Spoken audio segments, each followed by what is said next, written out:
Hello, everyone, and welcome to episode 41 of ThROH The Years, the podcast that reviews Ring of Honor show by show from the beginning. As always, I'm Trevor Dame, and as always, he's Matt Feuerstein. Matt, it's been quite a while since we've done one of these, and that's all my fault, so I apologize. Right. Well, so we're not always Trevor Dame and Matt Feuerstein, because for about a month and a half there, we were not, but now we are again, and it is also my fault. We've both been slacking off a little bit. Note I said slacking. I'll leave it right there. That's an indie joke. Anyway, yeah, but it's weird that we just took so long for whatever reason. But honestly, this is like we were saying, I think at the end of the last episode, this is a really exciting point in Ring of Honor history. All these shows coming up to do. So I'm glad we finally get to do them. And I'm glad we finally get to do plugs again, because boy, that lights up my life. But honestly, the Pro Wrestling Only Podcast Network, the network that we're on, it's a great network, and I'm always plugging the shows that a lot of what Pro Wrestling Only does is show podcasts like this one that review all wrestling shows. But really, the whole network's about all wrestling. There are shows about new wrestling, but there's even a show, the Military Industrial Complex.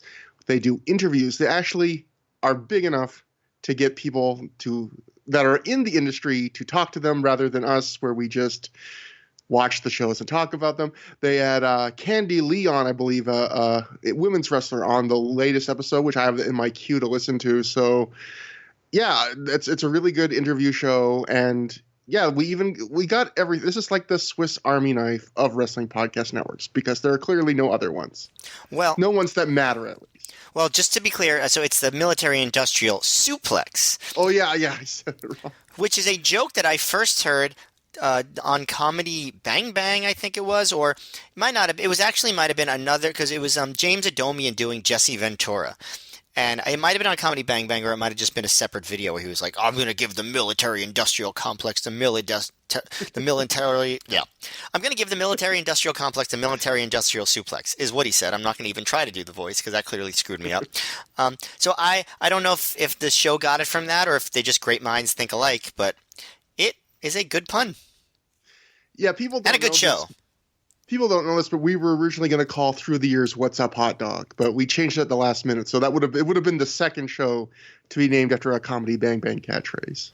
My original idea was to call it Beverly Hills 90210, because I figured that was the one way to get Dave Meltzer to listen.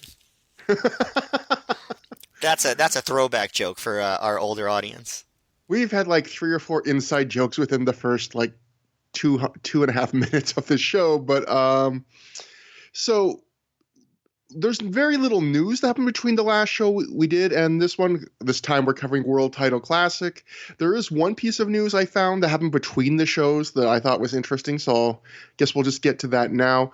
From the Wrestling Observer section, in their All Japan section around the time of this show, Dave wrote, "Things must be pretty bad for All Japan, as Ring of Honor, hoping Muto and Satoshi Kojima could pop a big house for them like they did the first time they appeared, tried to get them for a big show, and were told that the company's financial situation was precarious, and Muto couldn't leave the country even for a one-shot." So it's an interesting little tidbit where we never got the big All Japan Ring of Honor crossover again, even though after the first one, I think they said there was talk that both sides were really happy with how it went, and there was talk about doing it again. So here we get this little news story, which I forgot about, where apparently Ring of Honor actually did reach out and were like, hey, can we do this again? And I don't think it ever happened again. Obviously, they moved on to Noah and Dragon Gate. Ring of Honor did for their partners. But amazingly, 15 and a half years later, both companies still exist. Yeah, and I would say Ring of Honor exists in such a dramatically different form. It's kind of weird to think about like true it as the same company, but no, I know exactly what you mean. There is a company that is called Ring of Honor that has a continuity with the title lineage of this one, and still uses some of the same show names. And still has giant scandals. So, I mean, it keeps up the traditions, at least in that respect. Definitely. But yeah, so that moves on. We'll just go straight to the show. We're really trucking this time Well, to. I just want to do. I should add. So Okay. around this show was a major turning point in the Rob Feinstein related story, but we covered all of it already in the one episode that we did on At Our Best. So if you're interested, go back and listen to that. But there were a lot of goings on the week of this show that led to some major announcements that happened on this show. Yeah, so for anyone that's just tuning in lately or listening to this years later in the archives, the At Our Best episode is not just our regular show covering the At Our Best Ring of Honor event, but I would say the first 3 hours of that show is nothing but us going through the entire timeline of the 2004 Rob Feinstein split from Ring of Honor in painstaking detail. So yeah, we've covered pretty much everything there, just so we didn't have to cover it in drips and drabs. But I think that's actually really good framing for you to bring up for this show. This really was, in some ways, the first show where they had really broken away from Rob. In some ways, like you can hear in commentary, Gabe is bringing up, we have a new office and a new phone number, and we're changing the rule. We're going to have a new, top 5 ranking system soon, and we're going to have. They're definitely trying in a lot of ways to really start to push like it's a new era for the company. Even though a few shows ago was literally Ring of Honor Reborn, it feels like in a way this is also kind of the start of a new era. This is the first show post Doug Gentry, right? I believe so, yes. Yeah, well, that was also a big milestone in its own right. You can see and he talks about his experiences on the An Honorable Mention podcast, which is another good podcast that covers Ring of Honor. But Shane Hagedorn, you can see, Doug is not at ringside filming. Shane Hagedorn is one of the guys who's pitching in, and he is on one of the handhelds at ringside filming the show, which I believe is the first time he ever did that for Ring of Honor. So, so the show we're talking about, of course, is World Title Classic. It took place June 12th, 2004 in Dayton, Ohio at the Montgomery County Fairgrounds in front of a reported crowd of 400 people. The show was originally supposed to be called Ultimate Endurance, I believe, but its name changed for reasons that will become obvious as we talk about the show, I think. Talking about the attendance, the PW Torch wrote at the time, Ring of Honor did not draw enough fans in Dayton, Ohio, estimated at 400, last Saturday to guarantee a return visit. The crowd that was there were tremendous and gave us a huge amount of support, Sapolsky tells the Torch. We hope to go back to Ohio one day, but we really need to be able to draw about 200 more people to do that. We loved the crowd there, and I think we will run Dayton again at some point in the future, just not anytime soon. The fans in attendance were all great and really made the show something special. And then Wade went on to write, since Ring of Honor only runs events once or twice a month at this point, they are logically going to run more often in towns that draw bigger crowds, such as Elizabeth, New Jersey, which has drawn over 1,200 rather than other markets further away that draw fewer fans. They would keep running Ohio.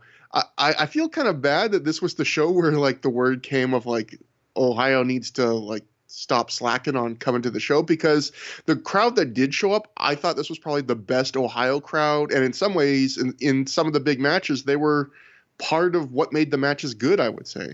I would, if I hadn't heard that, would have assumed this was the show that really made ROH's relationship with Dayton. Because it's true that for the rest of 04, right, they only really run one other show in Dayton, and it's not really a big show, right? Yeah, that would be the Ring of Honor Gold, which is probably on paper like one of its least sexy cards on paper. It's not one of their most remembered shows of that year. Yeah. But 2005 is a big year for ROH in Dayton. They have a few pretty big shows there. After that, kind of falls off again. But 05, ROH and Dayton were like peas in a pod. And even jumping ahead a little bit, relating to the Samoa Joe CM Punk 60-minute draw, I was doing some research and listening to some shoot interviews and things like that. And Samoa Joe said in one of them that he was actually scared of doing the 60-minute draw in Ohio, because Ohio, he said something to the effect of they weren't a bad crowd before in Ring of Honor, but he didn't know if there wasn't also one of their hottest crowds before this. And he wasn't sure if they would stay hooked for a 60-minute match. But again, we'll get into it when we get into that match. I think they stayed very into it the whole way. Like I said, I think this was probably like the best Dayton crowd in terms of reaction we've gotten so far. Yeah, well, this is only the second show in Dayton, but if you count the battle lines are drawn, by far this was the best Ohio crowd. And I do think you're right that the crowd made the show in a lot of ways. This was one of the best live crowds in terms of reactions, that they had up until this point in ROH at all. Absolutely. The only other little bit of news we have that comes at the top of the show, I would say, is Mike Johnson wrote in the PW Insider. He said a number of readers sent word that Akio from World Wrestling Entertainment was visiting at the Dayton, Ohio event this weekend and could be seen watching the show. Akio lives in the immediate area and came by to see friends and say hello. Of course, if you don't remember, that is also Jimmy Yang, who would later work in Ring of Honor. So just one of those weird little tidbits. And it is interesting because that he exclusively refers to him in that news tidbit as Akio, because I think probably even at the time most of us thought of him as Jimmy Yang from the Young Dragons. But yeah, but hey, that was his name, so I can't fault him for too much for that. But well, I guess when that's the big news around a show, you probably don't have a lot of big news around a show. I mean, there's a lot to talk about on the show, but yeah, there wasn't much that really set up this show, unless you get into the Feinstein. The Feinstein stuff, which we went into in great detail. Yeah, I will say, I'm pretty sure that before the show happened, it was not being advertised as World Title Classic. It was actually being advertised as Ultimate Endurance, because that was the big hook, which we'll talk about. And clearly, it was overshadowed. In fact, I believe even reading the PW Torch review of the show, I don't know if they got early copy or what, Wade Keller titles his review of the show as "I'm reviewing the Ultimate Endurance DVD from Ring of Honor." So, yeah, this changed spontaneously due to the quality of a match on this show. And that show starts off with Colt Cabana and Ace Steel outside the building in the parking lot. And that's going to be a thing where apparently I heard the locker room was very small in this building. So we get a lot of segments. And apparently the wrestlers also had to change into their gear in the parking lot. Good thing the weather was good. Joe Punk, they said they had literally talked out their match in the parking lot, and apparently there's a helipad in this area, and a helicopter pilot was practicing landings while they were trying to plot out the match. So they had to keep stopping because all of a sudden just the sound, I guess, from this helicopter practicing landings before the show. Not the only production difficulty this show dealt with. Yeah, this is a special show in that regard. But going to the opening segment, Cabana and Ace Steel outside the building, the parking lot. They say they took out Christopher Daniels, and tonight they're going to take out Dan Moff and BJ Whitmer in the first ever Ultimate Endurance match. They walk just a few steps, and they see Les Thatcher, local Ohio wrestling mainstay, in conversation with referee Todd Sinclair and ring announcer and former commentary person Jeff Gorman. And they call them Generation Next, which I thought was very funny. I don't know. Colt and Ace confused them with Generation Next. Ace points out that the Ultimate Endurance match tonight has a whopping 4 stipulations, which doesn't it only have 3 stipulations? Yes, and another funny thing, because Ace was like, "Man, Ultimate Endurance tonight, there's gonna be submissions, there's gonna be pinfalls," and I was like, "Wait a minute, that doesn't sound like a special match."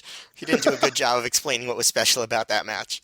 He literally said that. He was like, "Yeah, there's submissions, pinfalls, like a match." Pin attempts, ring entrances. This one's got it all. Slams, holds, and maneuvers. Don't forget maneuvers. Ace jokingly, he refers to Les Thatcher as Austin Aries. He asks Austin, quote unquote, if he's ever worked a match with 4 stipulations before. I like that Les is like, I think so. And he makes clear that he's not Austin Aries.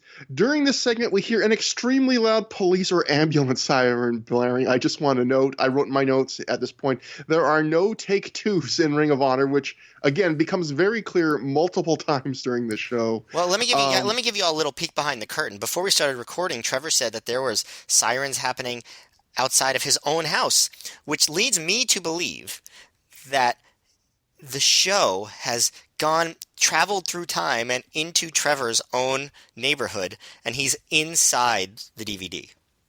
Or the other thing, that's probably the most likely one. The other probable cause would be I live in a very bad neighborhood now where there are like regularly police standoffs. There are no such thing as very bad neighborhoods in Canada, Trevor. Let's not try to act all hard. I've discovered the one, but anyway, Colt and Ace then walk over to Jimmy Rave, who is at his car. Colt says he and Ace have saved a lot of money by switching to Geico, which was one of Colt's favorite lines at this point. Yeah, I was going to say, is that joke like actually timely in June 2004? I mean, it definitely isn't now. I imagine anyone that's listening to this that did not grow up in this era is going, what the heck is a Geico? Well, they probably know what. That joke is way played out by now, but I'm wondering if it was played out yet at the time. I bet it was a little bit played out at the time. I mean, it's wrestling. They're never going to be on the exact cutting edge of comedy. That's probably one of the points, is that Colt's kind of doing this cringe comedy, but It definitely one of those weird moments that takes you back and makes you realize how old we're all getting. What's up? Wrestling does a great job with like commercial references. Colt, the Budweiser headbutt, that was a classic one. Yeah. Colt points out that Jimmy Rave has been on hard times lately, but it's not like he's directly lost that many of his matches he's been in. He says you've been in those scrambles and those 4-man floppies, which I think they really missed out on not calling these 4-corner mayhem matches or whatever they call them 4-man floppies. It's never too late. Jimmy is sad about this. Ace and Colt shake his hand, and does Colt say at this point, vote for Donald? I couldn't quite make out what he said, but he says, like, vote for somebody? I don't know. Is Colt Cabana a time traveler at this point? I'm going to have to go back and check that out, because that would be something. He'd be like the Simpsons times 2. I thought, I couldn't tell if they were trying to, like, be smarmy, but it seemed like they were actually being nice to Jimmy Rave here.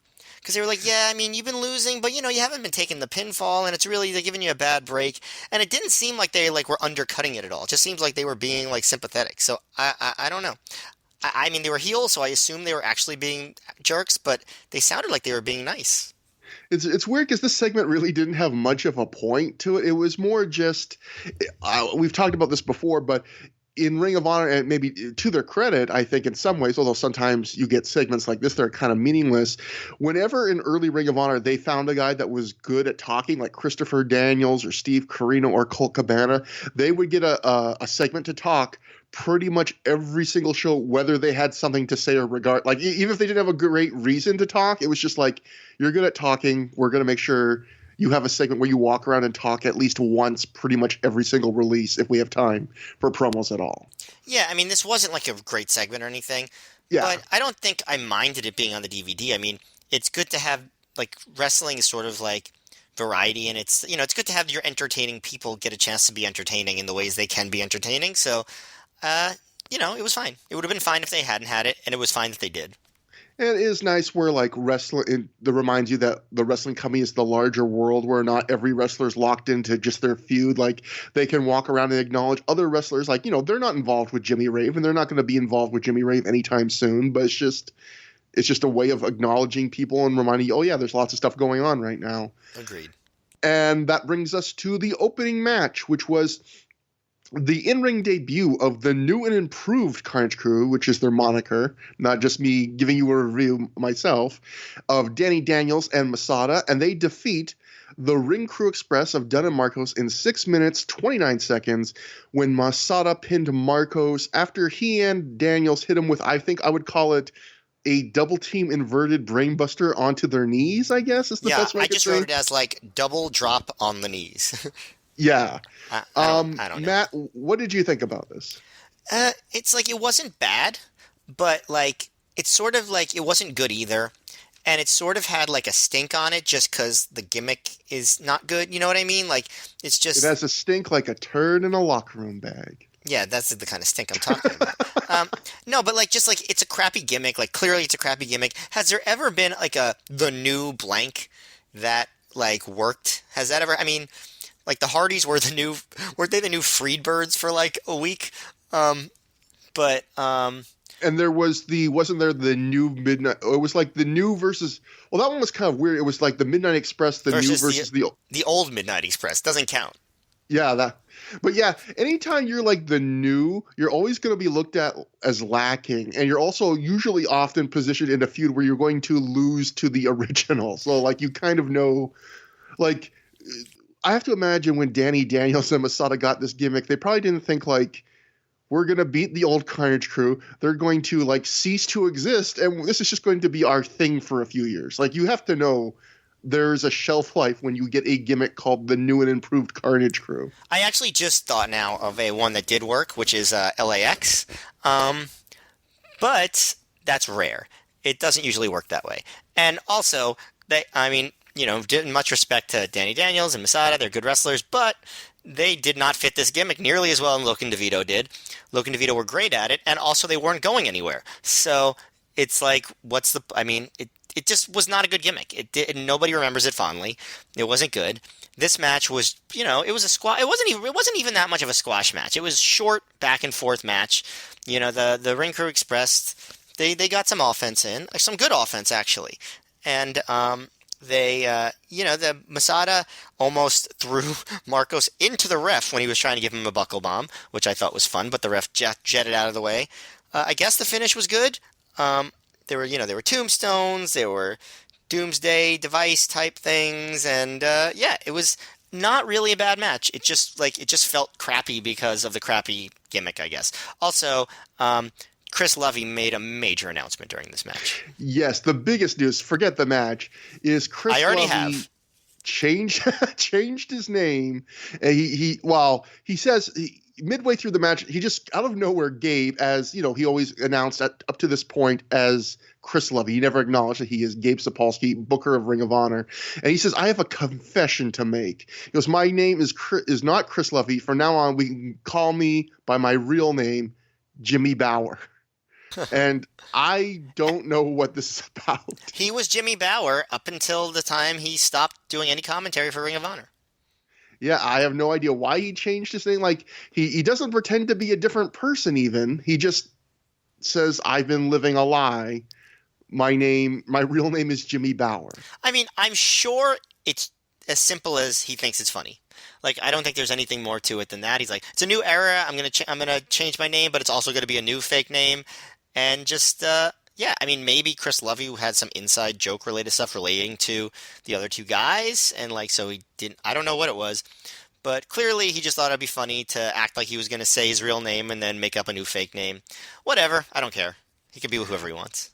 But for me, this match I thought was perfectly fine. I think if you're a brand new debuting tag team in Ring of Honor in this era, there's probably no better team to debut against than Dunn and Marcos because they're super over and will take a lot of bumps for you, and you can toss them around, because they're so small, which the new and improved Carnage crew definitely took advantage of here. Like you said, there was a pretty scary spot where Masada is going to power bomb one of Dunn and Marcos, and the referee is like just and this is a referee, I think a local referee. I didn't recognize him. This must have been like an Ohio area referee they got, so they didn't have to have as many people drive or fly in. But he starts like getting in the way, and obviously Masada can't see because he's got a guy in front of his face in the powerbomb position, and the other guy can't see because he's got his back to the ref, and he just barely gets out of the way in time, and it looks like kind of almost a scary bump. Maybe he kind of noticed and tried to shift his weight. He took it pretty low on the turnbuckles, but yeah, that's like the most memorable spot of the match. Although again, there was nothing wrong with this match. It was perfectly fine, but it probably says something that the bigger story is the name change. And also I would say the thing we really noticed right off the bat, Matt, and it is a story throughout the night, is how bad the production is, because obviously this is the first show away where we don't have, like you mentioned before, Doug Gentry, I believe, is the first show away for him. And just the lighting, there's a glare on things. It doesn't look great. And on one of the cameras, one of the handheld cameras at ringside, there is visible specks of dirt all over the lens that is noticeable the entire show. Like whenever the light shines on it, like someone just did not clean the lens of the camera. And that is like just I like the charm of low budget indie shows. I don't need my indie to look great, but there is something crazy about just a camera that isn't cleaned. I mean, that's not even talking about the backstage stuff, which I think was actually even worse in terms of its production, which we'll get to specific instances that I can point to. But yeah, it's like a low budget indie that doesn't bother with lighting and you're just taking a camera and pointing it at the ring. Like, that's one thing that can be charming. This is like they still do all the lighting stuff and like it's dark, but then like it's too dark and there's glare and it's like, and yeah, the camera is dirty and it's just, I mean, they've had a few shows like this. It's not like there weren't shows like this in the previous era. The Last Stand I can point to as one that we talked about, right? But this was really bad. Also, I don't know if it was because of the company change, but they didn't have their ring apron either. Right, like the mat was just like blue, and they didn't have like their apron that said their logo and stuff. That was unusual. Also, I mean, I get why it would be a different ring in Ohio, but I'm pretty sure at the other Ohio shows they had their apron at the very least. Yeah, it's just the whole thing is weird. Again, an honorable mention. Their podcast already covered this entire show, and I listened to it after I rewatched the show. I didn't want to have I wanted to make sure I did all my notes first, just so I wouldn't parrot all their opinions, because I hate when that happens with reviews of anything. And but one thing I heard when I re-listened to that show was Shane Hagedorn talked about, he had some experience filming local sports, and the people that were at Ring of Honor, not Gabe, but I forget, somebody else was trying to tell him, like, this is how you white balance and all these things. And he was like, I knew that what he was telling me wasn't the way to do it, but I was brand new in the company. I didn't want to get in trouble. And I mean, some stuff like white balancing is something that's been a noticeable problem on a bunch of shows. So that makes sense. I could definitely believe that story, because it's not this. A lot of the production problems, the stuff like the dirt on the camera, this is a first time thing, but stuff like glare or white balance, those are not first time problems we're seeing here, but it's definitely all kind of combining on this show. Yeah, it was bad. I don't know what else to say, but it was bad enough that Wade Keller in The Torch, when he reviewed the show, singled it out. He actually wrote in his review of this match, terrible lighting in this match was headache-inducing. So poor Wade, getting a migraine from this. But moving on to match 2, we get a do-or-die tag team match of Armand Hussein and Sean Osborne taking on JC Starr and TJ Dog, so some local talent. And it ends in a no contest because the match is about to start when Homicide shows up and he jumps in the ring. Dave Prazak follows him in with a microphone, and he informs the crowd that Homicide isn't cleared to wrestle tonight, as he has over 30 stitches in his hand from an outside the ring fight. Prazak asks Homicide what he's doing here then, and Homicide says he's here to kill someone. One of the wrestlers in the match gets on the mic and he yells at Homicide. He says they've all worked long and hard to get this spot. Homicide then immediately takes him out, and he proceeds to destroy all 4 men, including pulling off the face protector of one of the 4 wrestlers and then beating him with his own face protector, followed by forking him in the head as the crowd chants, "Fork him up, Homicide, fork him up." So a not the greatest showcase for these poor wrestlers that went to the show. I hope like the random indie guy that got forked and wasn't even given a name, I hope he got paid well at least for doing that. I'm suspecting he didn't, because at least some chicken fingers, something. I mean, like seriously, that's a big ask of a guy. It's like you're not actually getting any real exposure, and also you have to get your head cut open like pretty much for real with a fork. I feel like that's something you shouldn't do unless you're getting paid pretty decently. Definitely. A woman, I believe this is Lacey. Yeah, I wrote that too. It looked like Lacey to me. I believe this is the first appearance of Lacey in Ring of Honor. She was just, I guess, a manager for one of the 4 people in the match. She comes in, she tries to stop Homicide. He gives her an exploder, so we've stopped doing the man-on-woman violence count, but that is the first of multiple instances tonight of man-on-woman violence. Yeah, this show is a real throwback. Real vintage Ring of Honor. One wrestler is left standing. Homicide stares him down until the wrestler just leaves rather than fight. Homicide then responds to that by laying out the ref. He just wanted to hit another person. Crowd chants "cop killer," which will never be not be weird, as Homicide stands surrounded by laid out bodies. Homicide then goes on to say if they're saying he can't wrestle tonight, he's going to do something disrespectful to this company. No justice, no honor. The crowd chants Homicide's name as he flips them all off. So Homicide basically not being able to buy his way into getting heel heat, although he would actually get some later in the night. So one thing to note, Matt, is that stuff that Dave Prazak said on the mic about Homicide having injured hand, that's real. And the PW Torch would write, Homicide hurt his hand when he punched a fire extinguisher backstage at an indie event 2 weeks ago. There was blood everywhere from the cuts he suffered, which ended up requiring 20 stitches. And Mike Johnson would write in PW Insider, although he was supposed to take it easy at the Dayton show due to his hand injury, Homicide still ended up tearing open the stitches in his hand. Homicide suffered the injury in an out-of-the-ring incident where he ended up putting his hand through glass. So I don't know if those are conflicting stories or if Homicide punched through the glass of like one of those boxes that holds a fire extinguisher, but apparently that part is very real. And in fact, I was looking through old Ring of Honor news wires. Homicide was originally supposed to wrestle John Walters on the show in a match where Walters guaranteed that he'd win. And up to this point, they had been doing a thing with John Walters where he guaranteed a win, he always won. So I would guess that he was going to win this one too, maybe, or at least or cheat to win. I don't know, but it's interesting. He probably would have won because he was still a pure babyface at this point, and he was still getting a push at this point. So yep. And if you're wondering why Julius Smokes isn't here, the PW Torch at the time wrote, last week Ring of Honor announced that Julius Smokes has been suspended for one show for his tirade on the May 22nd show at the end of the show and would not wrestle in Dayton as a result. So just a way I guess to write them out. I mean, like that's such a stretch. Suspended because of his tirade. Yeah, I mean, obviously that's just a storyline thing to go, hey, we don't want to justify paying you to like fly or drive to Dayton. We don't need you, so we'll just say you're not on the show. That brings us to the 6-man mayhem match, the hottest new match in wrestling, as Jimmy Bauer always tells us. Jimmy Jacobs defeated Caprice Coleman, Delirious, Loke, Matt Sydal, who was escorted to the ring by Daisy Hayes, and Rain Man in 9:51 when he pinned Loke after he hit the Contra Code, which is the big sliced bread number 2 off the top rope. Matt, I thought this was a lot of fun as a spot fest goes. This was one of the more enjoyable ones I've seen.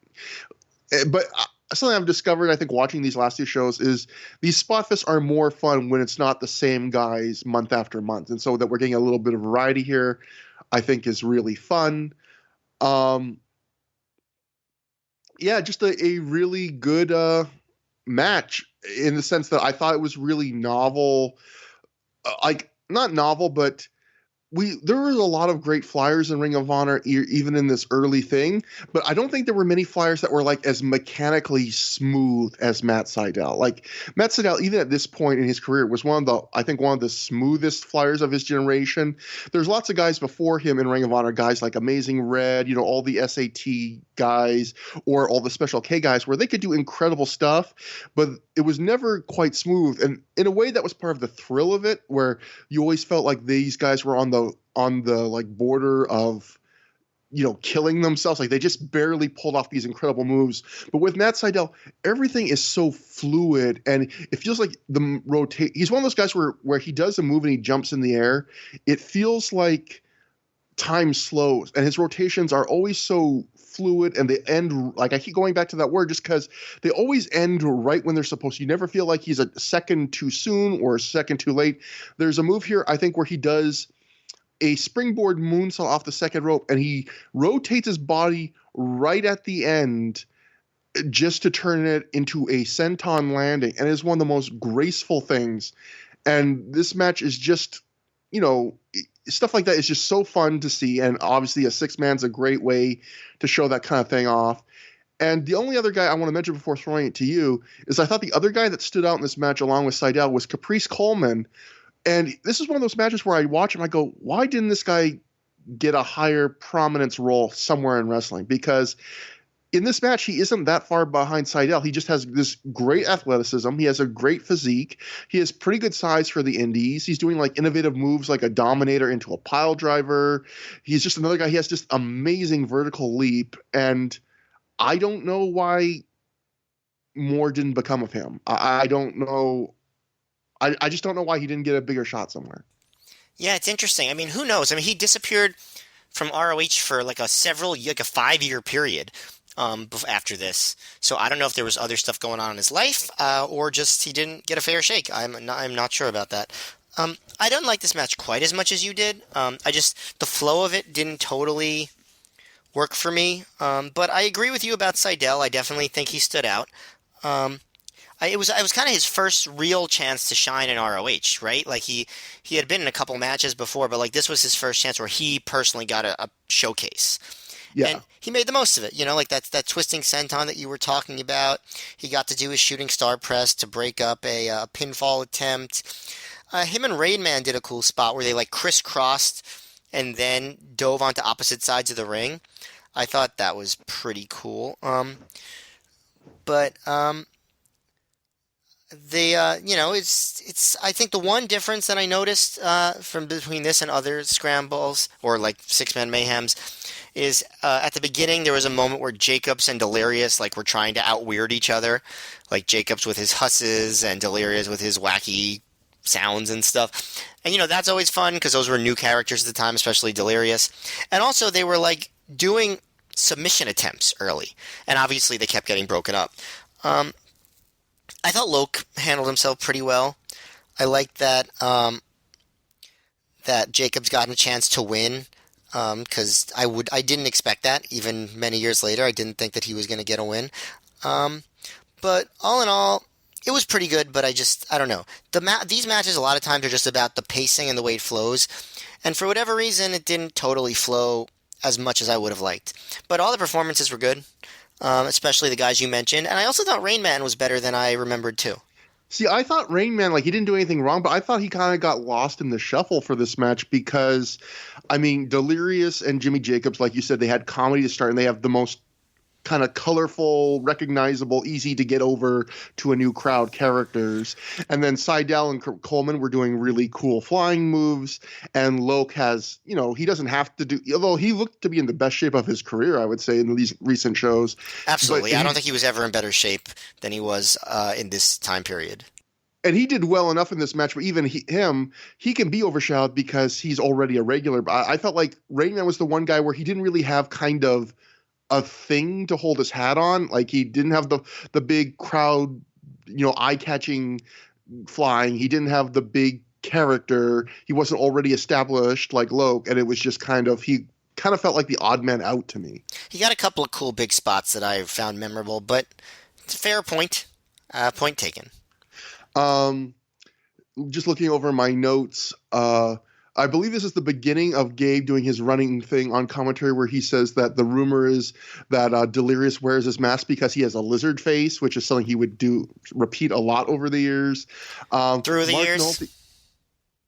Yes, he would do a lot through the years.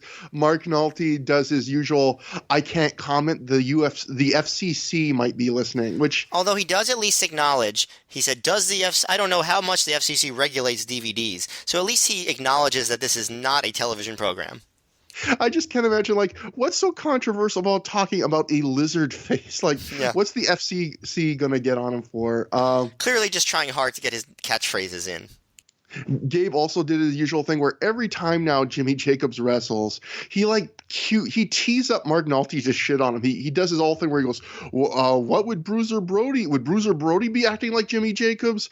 And Mark Nolte this time just is sounding like, if Bruiser Brody was in the ring right now with Delirious, they'd be giving Delirious the last rites right now. And it's one of those things where it's like, who does this help?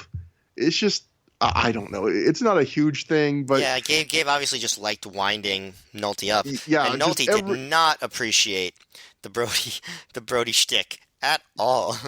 Yeah, that would be ending in the not too distant future, but yeah. That brings us next to a six-man tag team match. Generation Next of Alex Shelley, Austin Aries, and Roderick Strong, with Jack Evans, at least initially, defeated Jimmy Rave, John Walters, and Matt Striker in 16 minutes, 49 seconds when Aries made Rave submit to the Rings of Saturn.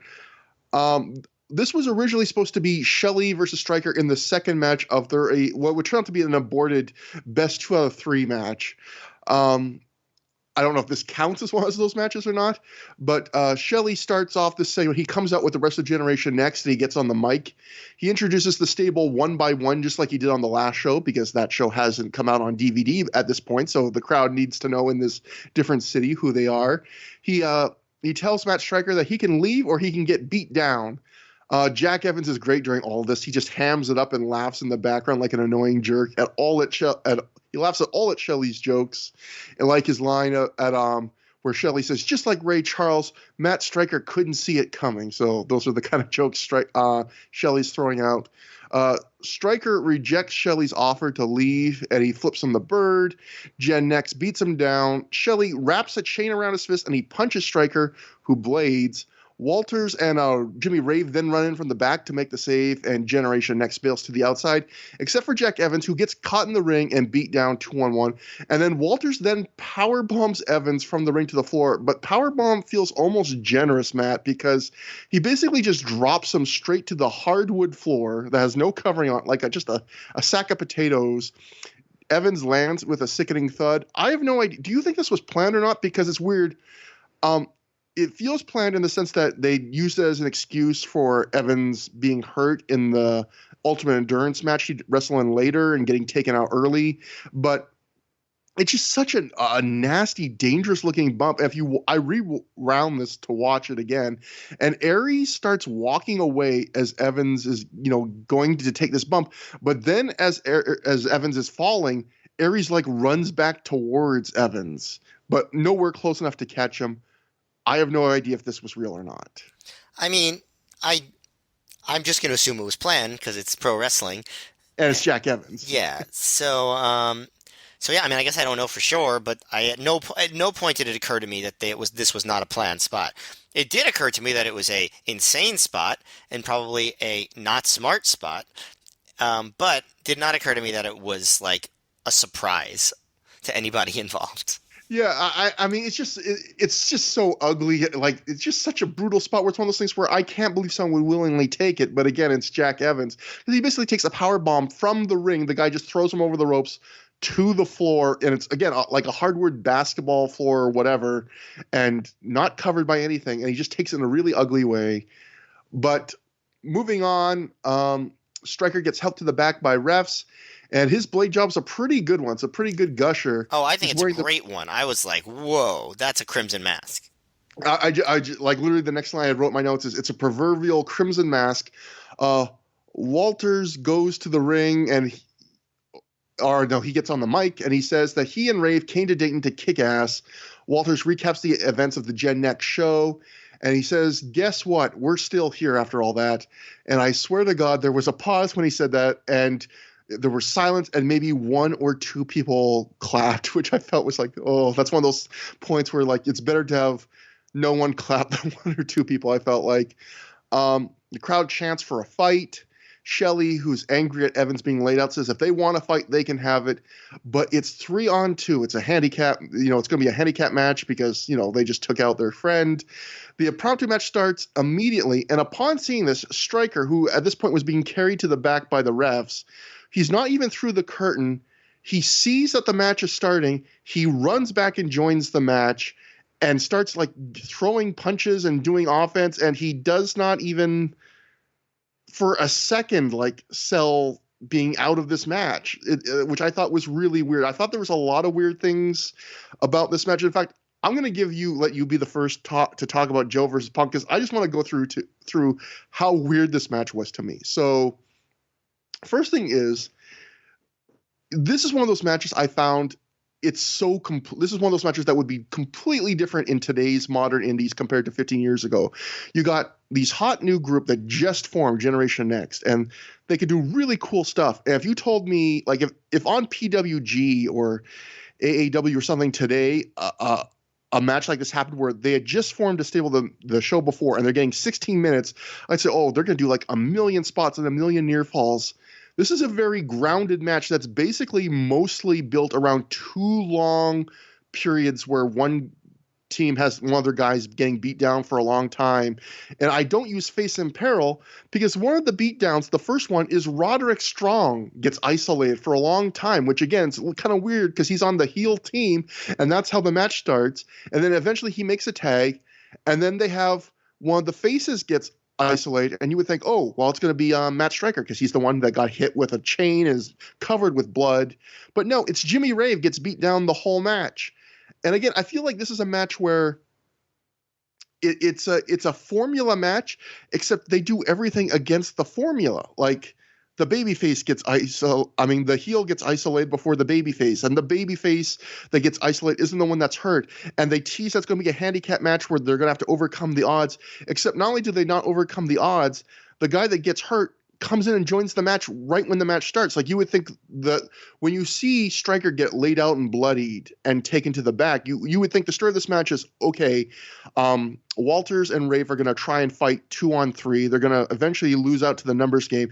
And just when all hope seems lost, Stryker's going to make this dramatic comeback and run in and save the day. And whether they win or not, he's at least going to have this big comeback moment. But no, like, the match starts with him like running back to the ring and kind of getting his comeback moment there, and then standing on the apron for most of the match, and just as a participant.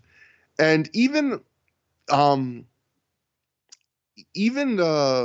Rave losing clean, then you would think Walters has it out to lose because he's bleeding, but it's Rave tapping out clean in a match where we're told that because Rave has lost so much recently, we're told that if he loses this match, he's out of Ring of Honor and he takes the direct fall, which we'll talk about the storyline ramifications. But I felt like this was a disappointing match, even though the work itself was fine.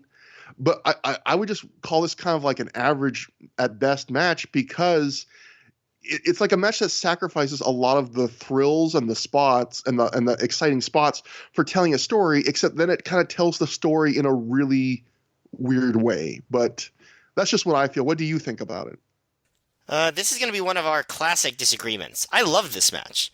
Like, Wow. I really liked it a lot. Like, so this was not better than the match of Generation Next. I'm not saying that. No one say I said that. It's definitely not. But because of varying expectations, I think I appreciated this match more than that one because my expectations were so high for that one. First of all, I disagree with you about how Stryker portrayed himself. I think that he came back to House of Fire. It was like this intense win, and then he collapsed from it, basically. And there was even a spot during the match where Walters went to tag him, and he said no. And I thought that was really cool. He was like, I can't right now. Like he was like losing too much blood. And I really appreciated that spot. Like he gave himself that win, but he tired himself out. But I just thought like the mat work was really good. You know, Shelley is obviously great at that stuff. I also thought at the beginning, like when Stryker came back and did his House of Fire, the crowd was pretty tepid. By the end of the match, they were really, really into it. They were really into Stryker. They were cheering him. His charisma increased like 100 times because of the blood covering his face, which, you know, that's wrestling. That's how it happens. But yeah, but like you're right. There was some against formula stuff, but I didn't think it hurt the match. Like there was a strong hot tag to Aries, but Aries got cut off pretty quickly. And, you know, then they worked over Rave for a long time. And part of the storyline was, like you said, Rave needed to win, or he was going to lose his spot. And he lost. So he lost his spot temporarily. But I thought I thought like there were good stories throughout the match. I liked that they were, you know, that there was a lot of stuff where like Walters and Stryker, you know, they weren't smart, but they were foolishly distracting the ref, which allowed Generation Next to double, triple team, which I think is not against formula. I think that's classic heel stuff, right? Getting the baby faces to distract the ref so they could do their sneaky stuff. So I like that.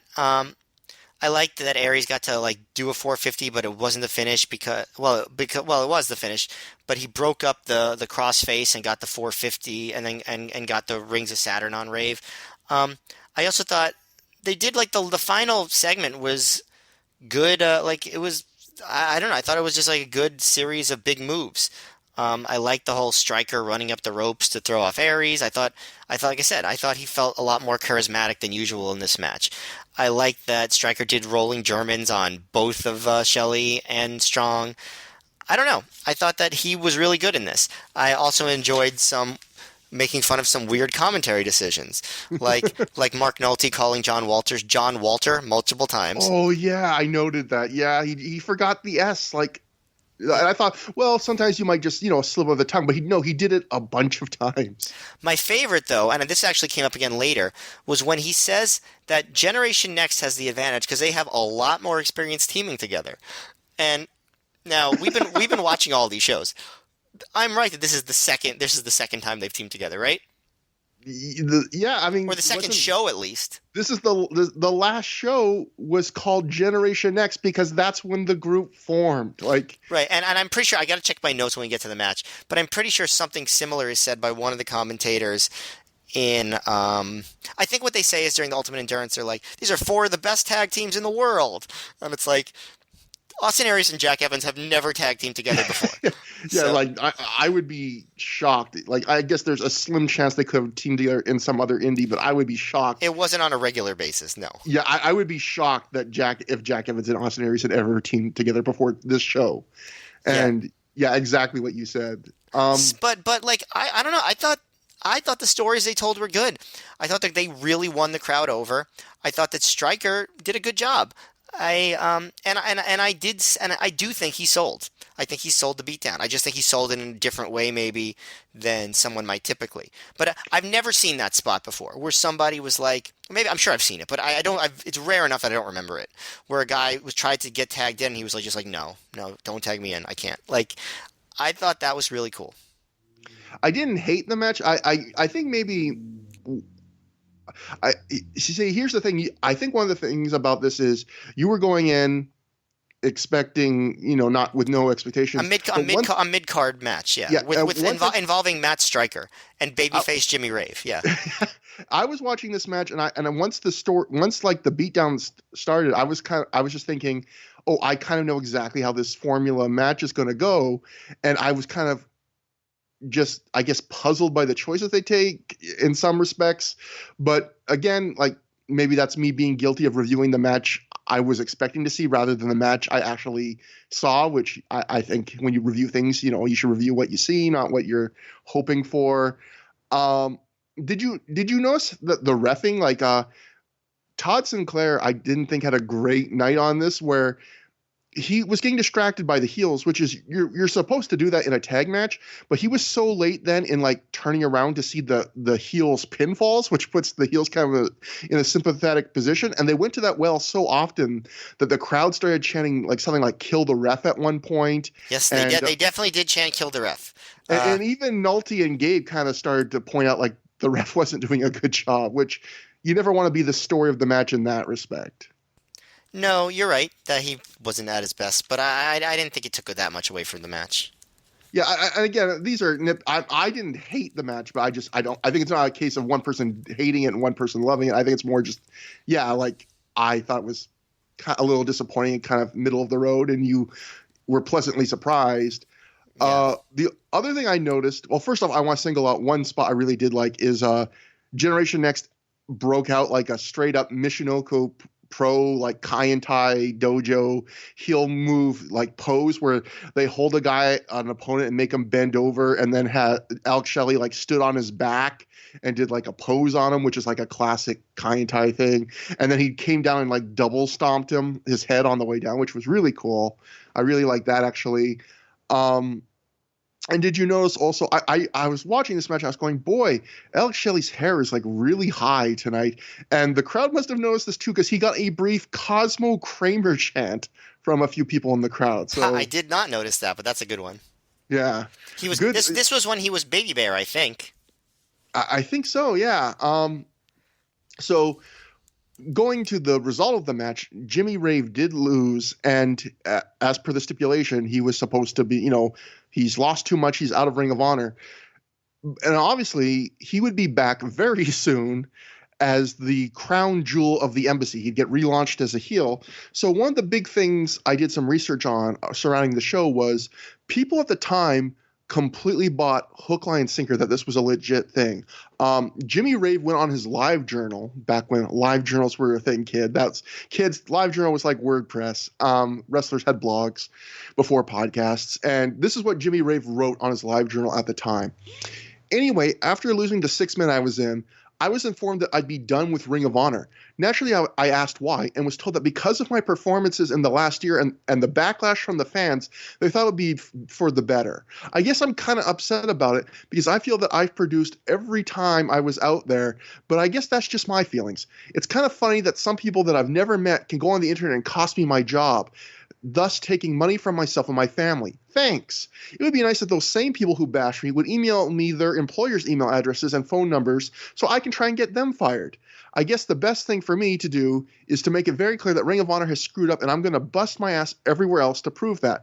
Now, if you're wondering, is this real or not, I can jump to the Observer. I guess in some Observer, Dave wrote something like, "Welcome to the business, kid," or something upon seeing this. Wow. And this is what the PW Torch wrote. In a strange happening, Jimmy Rave lost his job in the ring as part of a storyline and didn't know it really meant he was losing his job in real life.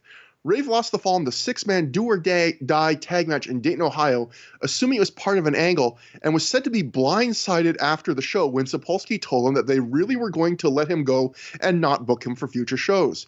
Ring of Honor has made a public issue of his job being on the line at recent events. Rave, who is good friends with several top Ring of Honor wrestlers, was said to be taken aback and upset with the decision. He told friends that Sapolsky told him that he wasn't connecting with the fans and they were going to invest in other young talent instead. Although Rave was upset with the decision, he did hang out with everyone after the show at the after party and was in relatively good spirits. He lashed out on his website the next day. Wade quotes that, and I'll just go. His comments led some to think the firing was an angle after all, and he was returning as a heel who hated, quote, internet smart marks, unquote.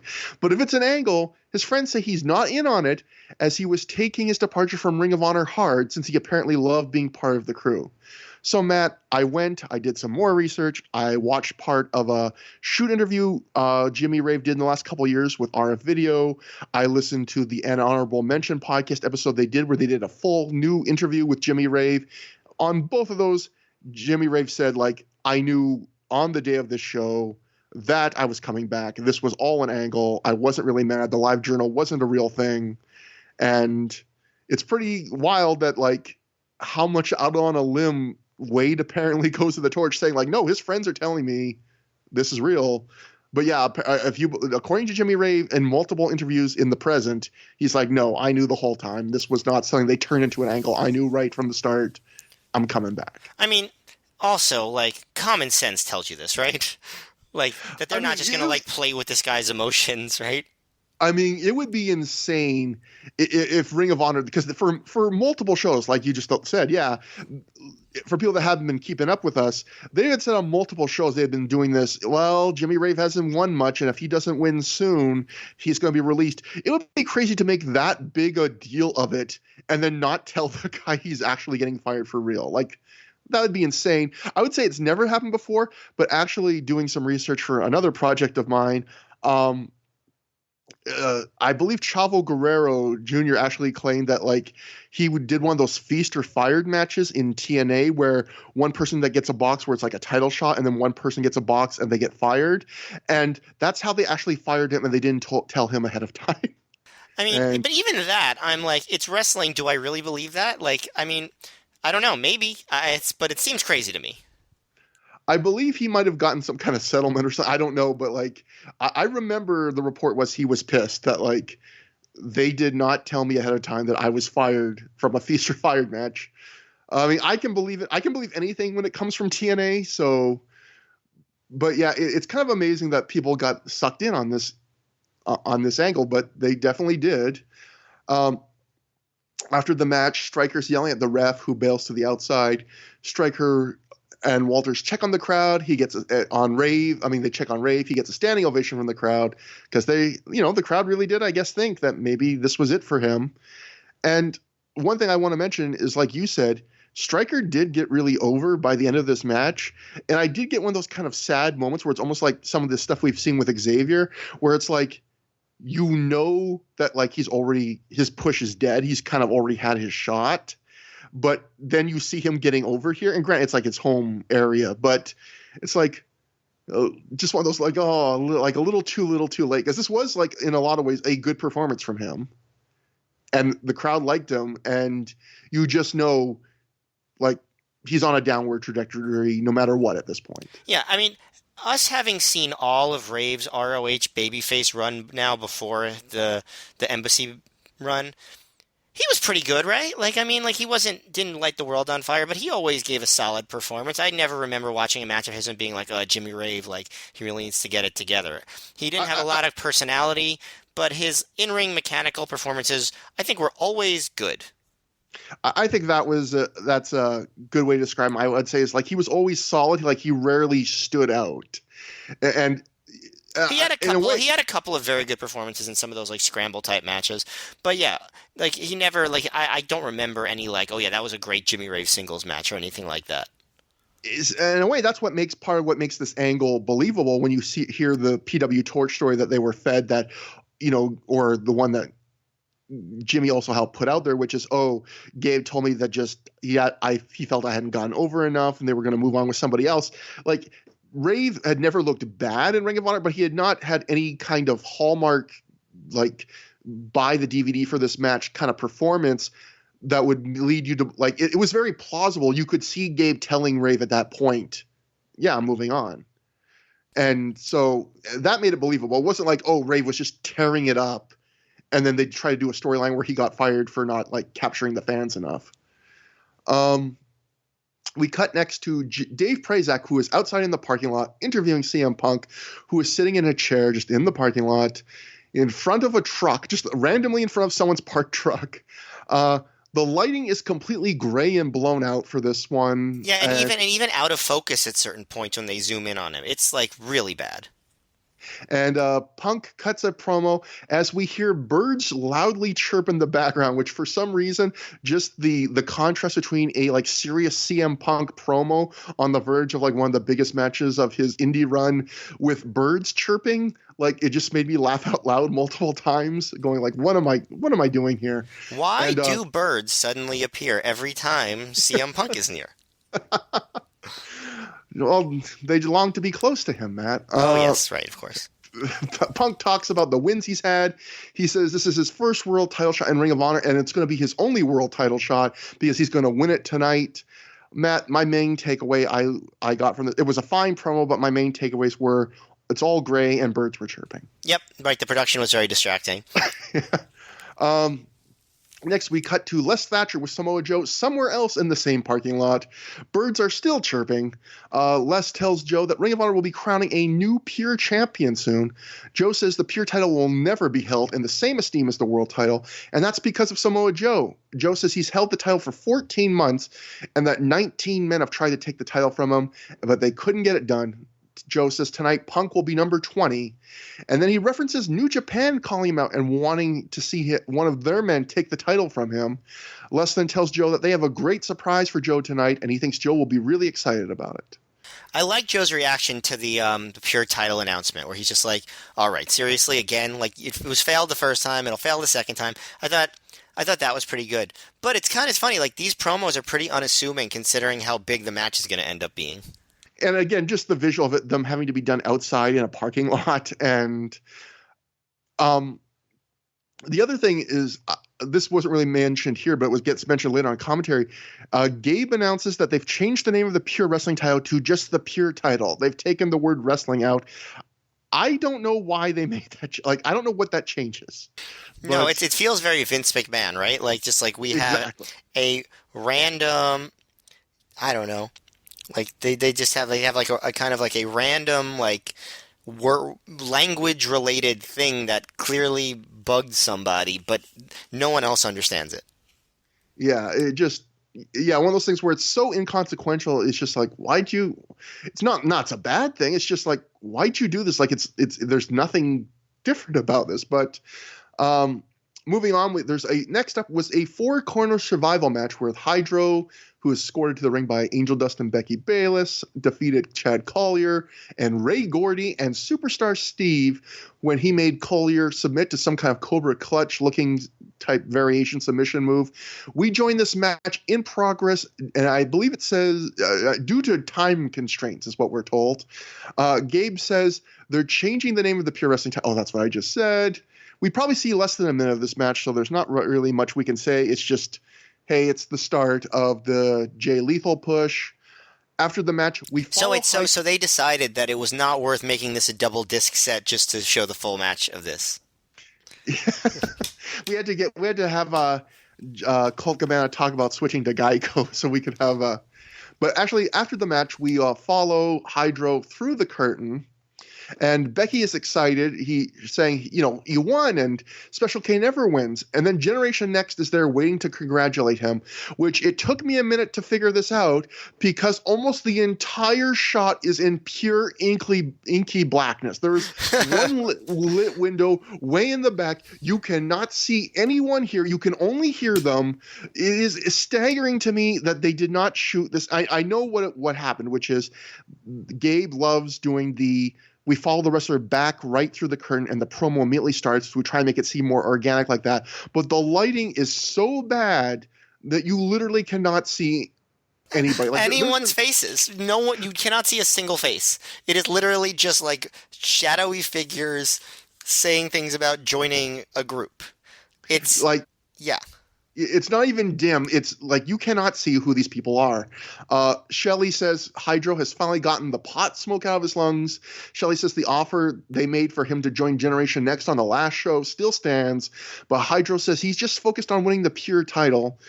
And yeah, I can't believe they didn't test this or shoot this a second time. It's remarkable that this was put out into the world. It is amazing that this is one of those shows that, this was, I believe, probably a lot of people's entry point to Ring of Honor, like, the start of the Joe Punk trilogy. And the other two matches would get more buzz and better reviews and better attention. But this match got a lot of buzz. And, this was a lot of people's first DVD probably, or probably at least a few people's. And the production has never been worse. And it's just... I'd say this one was the biggest, like just in terms of like a promo, like a big angle in pitch black. Like you can't do better than that, right? Yeah, it's just. I mean, honestly, the what I'm going to remember from the show is the match we're about to talk about. But if I'm going to remember a second thing about this show, is literally just the production. Which is kind of crazy. It's like the best and the worst of Ring of Honor here. Yep. And that brings us to the Ring of Honor World Title match. Samoa Joe, the champion, went to a 60-minute time limit draw with CM Punk. Before the match began, ring announcer Jeff Gorman introduced Les Thatcher to the ring. He gets a big reaction from the local fans. Les has a giant fanny pack on, just a huge fanny pack. What does he need that for? He has pants. Like what? It's like just he just likes it. Like is it? What would he? I don't understand. Like it's weird, right? It's weird.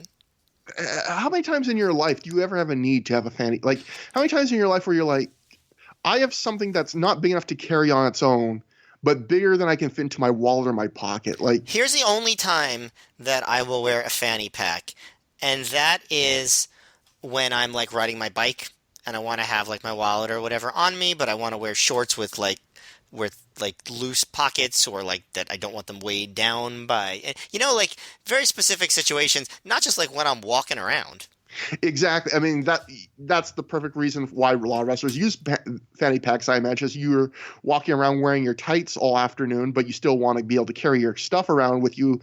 But Les Thatcher is not on the card tonight, and he's in street clothes, and he's got the biggest fanny pack you've ever seen in your life around his waist. But I suppose we've talked too much about Les Thatcher's fanny pack.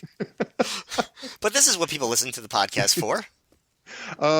Les then gets on the mic and he tells Samoa Joe how impressed he's been with him and his title reign, and how he's turned that belt from a regional title into a world title that's been defended in multiple countries, the UK, Germany.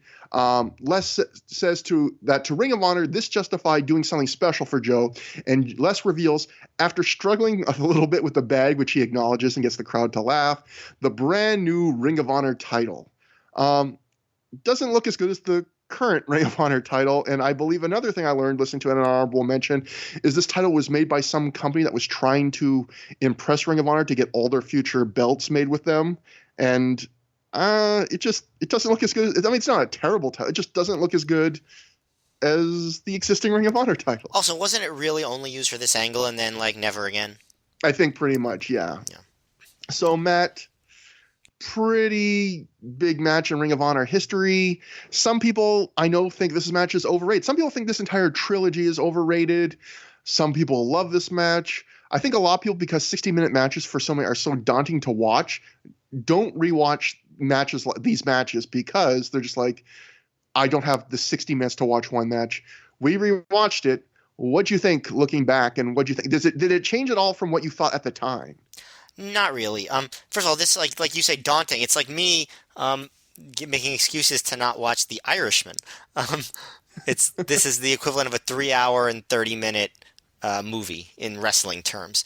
Yeah, I mean, people think everything. There's somebody who thinks anything's overrated, right? I think in some ways this was one of the matches. Like, if you want to put a short handful of matches that put Ring of Honor on the map, this is one of them. Ring of Honor got a lot of buzz when it first started, or a decent amount of buzz. And there was, one or two matches over that time, probably up until the Paul London match with Danielson in 2003, that got a lot of buzz. But there hadn't been any specific matches that really got the attention of like the Dave Meltzers of the world in a while from ROH, right? Like matches where that he like wanted to be like, I got to do a write-up on this match, right? This was the first match in a while where Dave got the tape and gave it a start rating. Right. From Ring of Honor. Went out of his way to like make a big discussion about this particular match. And that would happen a few more times over the course of the Gabe Sapolsky era in ROH, but this was the first one in a really long time. So like this was like the beginning of a new era for ROH in terms of interest, and it was because of these two. And it was a cool story. I don't even mean the story of the match. I mean like the behind the scenes story of ROH was in crisis mode. They lost AJ Styles. They lost Christopher Daniels. They had a big scandal. And these two guys were going to step up and they were going to carry the promotion. And, I mean, damn if they didn't do it. So I'll get to the match. First of all, when Samoa Joe came out, did you notice that he was acting way more like an overt babyface than he had in previous entrances? Like, I don't remember. I mean, maybe he did it for the previous couple of shows and I just didn't notice. But, like, he was, like, walking around ringside, giving people high fives, had a big smile on his face. Whereas, like, in previous parts of his title reign, he came out a lot more, like, intense, like he was going to kick ass. Did that stand out to you at all, that he was coming out really like Mr. Happy Babyface? That didn't stand out to me at the time, but now that you mention it, like, he was definitely, even just like, I'm sure you'll get to it when he interacts with a fan in the crowd, he seemed like more playful, I guess would be the word, than Samoa Joe we're used to, like a little more relaxed and more like, this is my house, rather than I'm just like the intimidating dominant champion. Like a little more, the charisma is seeping through over. Not that he's always been charismatic, but it's like he's emphasizing the charisma a little more than like the intimidating part of him, maybe. And that is what Samoa Joe kind of becomes, because he's sort of like the face of the promotion. He becomes more of like a fully formed human being of a character at this point, as opposed to the dominator man that he had been for the previous year plus. So that stood out. And yeah, like you said, there's playfulness in this match. I don't think it starts out super playful. Like, it starts out in a pretty conventional, really long match way. I think we can both agree, like, they don't exactly telegraph that they're going 60 minutes, but you can tell very quickly that they're going long, right? Like, yeah. Like, they have a slow pace at the beginning. There's different, like, segments. But, they have the stare down early, and they do a series of lockup. Like, whenever you see a match where they start out where they lock up a bunch of times, let go, and then do nothing, and then just lock up again, let go and do nothing like multiple times, you know the match is going to go for a pretty long time, right? Yeah, and anytime you like in this match where like there's someone in the crowd or like a moment to milk, they like just there's a lot of times in matches where you can tell like they were told you have 15 minutes and they're trying to cram everything in. This match is like the opposite where you can tell it's like anytime something interesting comes up, like something in the crowd or something, it's like they know we have all that you can tell, but just by the way they deal with it, like, oh, these guys know they have a lot of time. Like they can spend time on everything. Right, exactly. So they spend time on lots of lockups. Punk works a headlock for a really, really long time. They do a thing where like Joe is daring Punk to knock him down, and like Punk keeps running into and then knocks him down eventually after like a punch, right? Almost like a like and you know an unexpected punch to the face. Then they go into like fast paced like roll ups, reversals, things like that. And, I got to say, the match, it's a risky proposition to do something like this.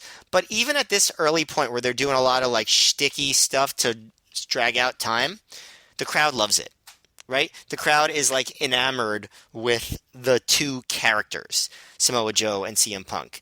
And that, I think, gives them a lot of license to do a lot of what they ended up doing in the match. I don't think they lose the crowd at any point during this entire match. Like, do you? Like, did you No. catch at a moment? Like, I think there are times where they're a little more quiet than other times, but Well, naturally. There are a lot of points where they're very hot, and I think for a 60-minute match, when you're talking about how did you realize they were going long? Like when the crowd realizes it, they don't shift how they act at all, which sometimes crowds do, where they once they realize, oh, could this be a draw? Could this be long? They kind of sit on their hands more, and this crowd does not do that. No, if anything, they are excited by the notion that they're going to see such a long match. And I'd say about 30 to 40 minutes of the match involve pretty much the entire crowd on their feet, which, that's unusual. Yeah. I made a joke to you, but I think it's true. Like, if a New York City crowd acted like this, where they were standing the whole time, you would get people chanting for them to sit the fuck down. I know this because even Joe versus Kobashi, if you watch that back, you will hear "sit the fuck down" chants when they are on the outside. Go back and watch; you will see it's there. But yeah, but they do like all their spots.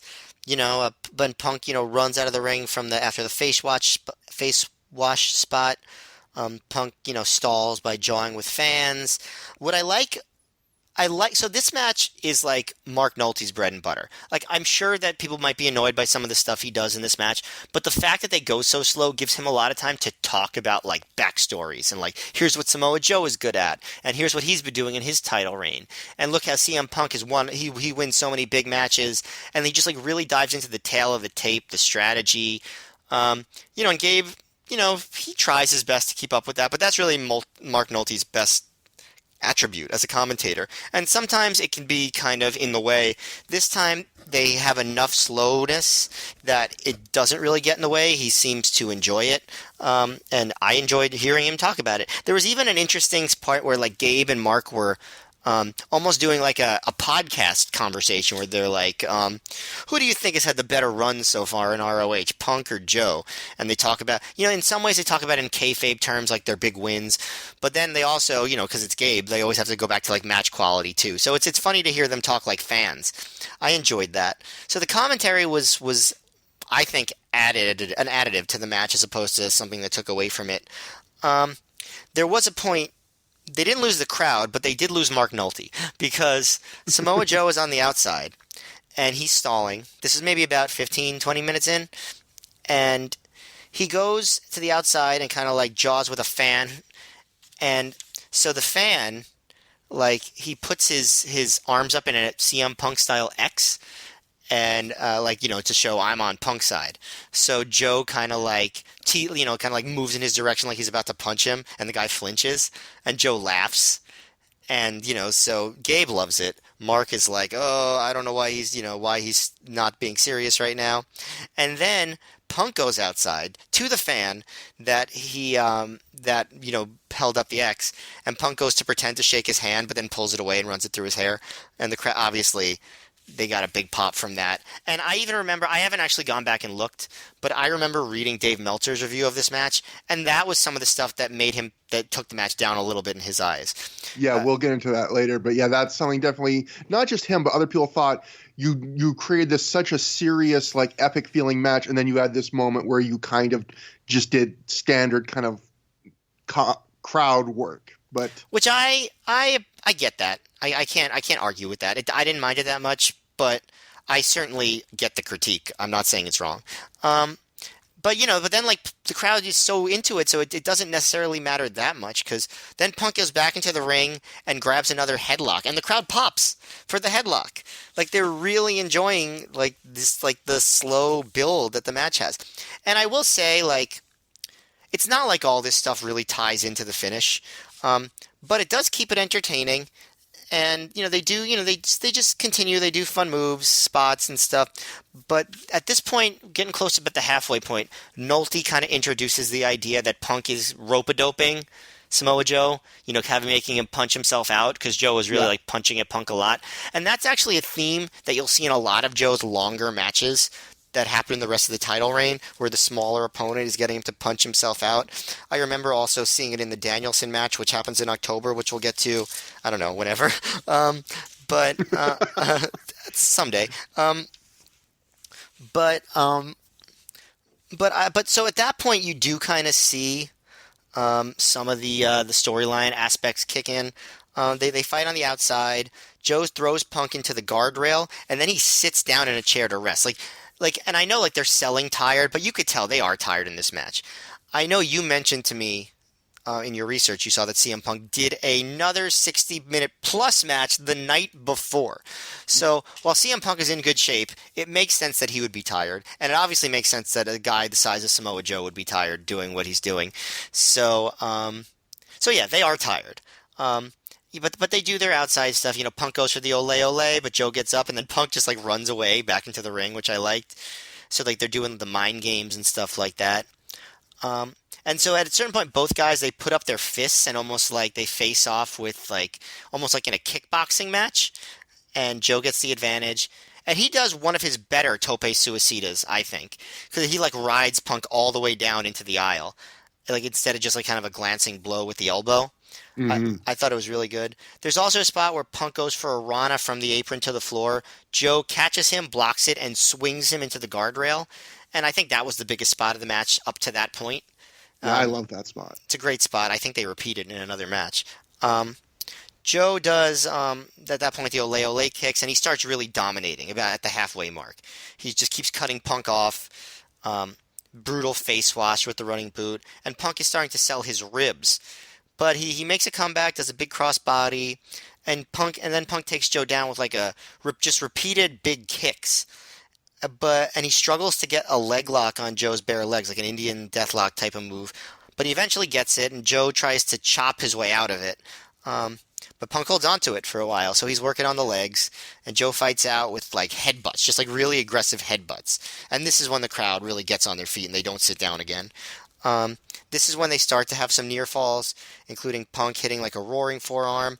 And Punk actually gets a sleeper hold for a big pop. I always find it interesting how much more over the sleeper hold is than like a chin lock or a headlock, even though they're very similar moves.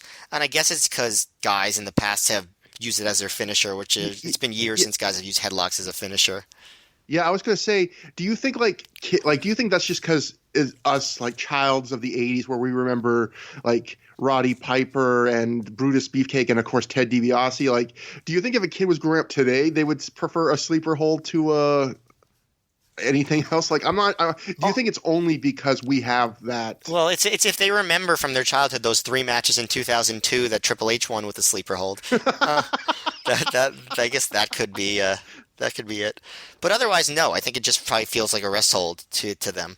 But in 2004, it sure worked on the ROH audience. And at that point, Joe tries to reverse into his own sleeper, but Punk reverses it and gets on another sleeper again. And Gabe is just going nuts over the sleeper hold. So he was clearly a child of the 80s, too.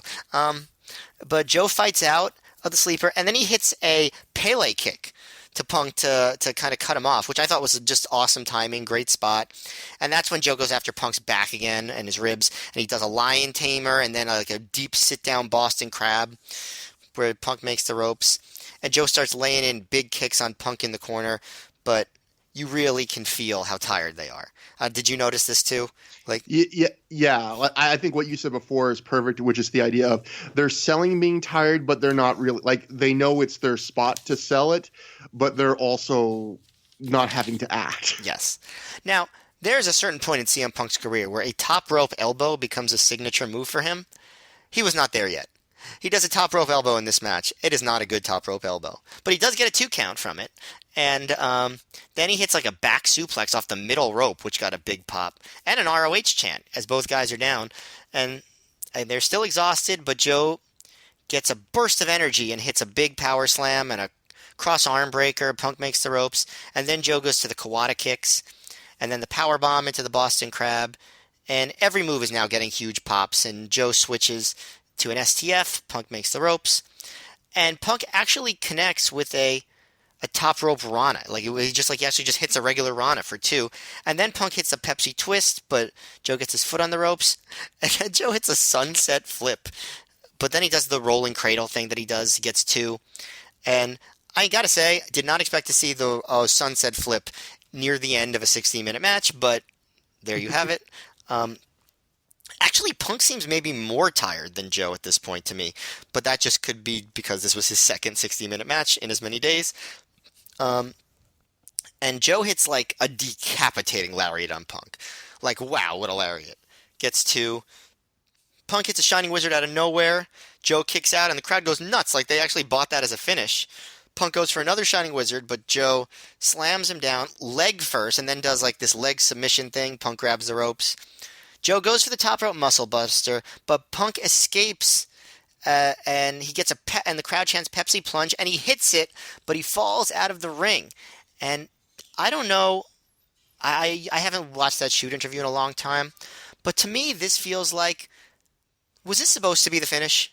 Like, it feels like maybe they did this too early. I don't know, because it feels like that was the peak of the match to me. Like, I completely agree it's the peak, but all I know is I have notes from this shoot interview they did. We'll get to them after, but I do know when they talk about like things you wish you could change about the match, they don't mention anything like this. well, because to me, it's like that would have been the perfect finish. Punk hits the Pepsi plunge, falls out of the ring, time limit expires, right? Like, exactly. I literally wrote that in my notes. Like one of my only problems with this match is the finish is kind of anticlimactic, which I'm sure you'll get to. Yeah. When they had the perfect finish in the match, just the idea that Punk hits the Pepsi plunge, but he lands on his knees. Joe was just working on his knees, so then he falls out of the ring selling his knees. And the idea that he gets back in the ring, but it's too late. That would have accomplished like everything. Yeah. And at no point had we heard the announcers mention the time limit at this point. But then Gabe's yelling over an announcer message, and then a few minutes later, Gabe's like, "Oh, I think the announcer said there was like less than 5 minutes left," or something like that. So I guess at that point it was the 55-minute mark. And so Punk takes too long, so he doesn't cover even after the Pepsi plunge. And they do a double clothesline spot. This is why it just feels like they're stalling for time. Punk hits another Shining Wizard, then a suplex, but Joe hits a dragon screw at the 58-minute mark. He does kind of like an awkward slam off the middle rope. It really does feel like they were just making stuff up as they went along at this point. It feels like they had a good planned finish and they got to it. I don't know. It's weird. It's like, it doesn't just feel like this is anticlimactic. It feels like it's kind of on the fly. It's not bad at all, but it's not the peak. They do a slap exchange with a minute left. Punk hits a DDT, and then he collapses. And Joe kicks out with 7 seconds left, and that is the draw. So you can see I took a lot of notes. I really liked the match a lot. I thought it was great.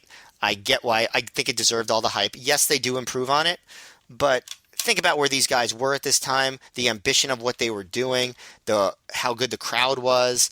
I think they had the right announcer in Mark Nolte for this. Like, I am unequivocally praising Mark Nolte in his performance in this match. Gabe did a good job too. There were some moments of sloppiness which you don't necessarily get in the later matches. So yes, it's a work in progress. But I thought this match was awesome. I think it was. I really like Jay Briscoe versus Joe from the cage. But I think this is probably the match of the year up until this point in ROH in 2004? Um, I really enjoy this match. I love it.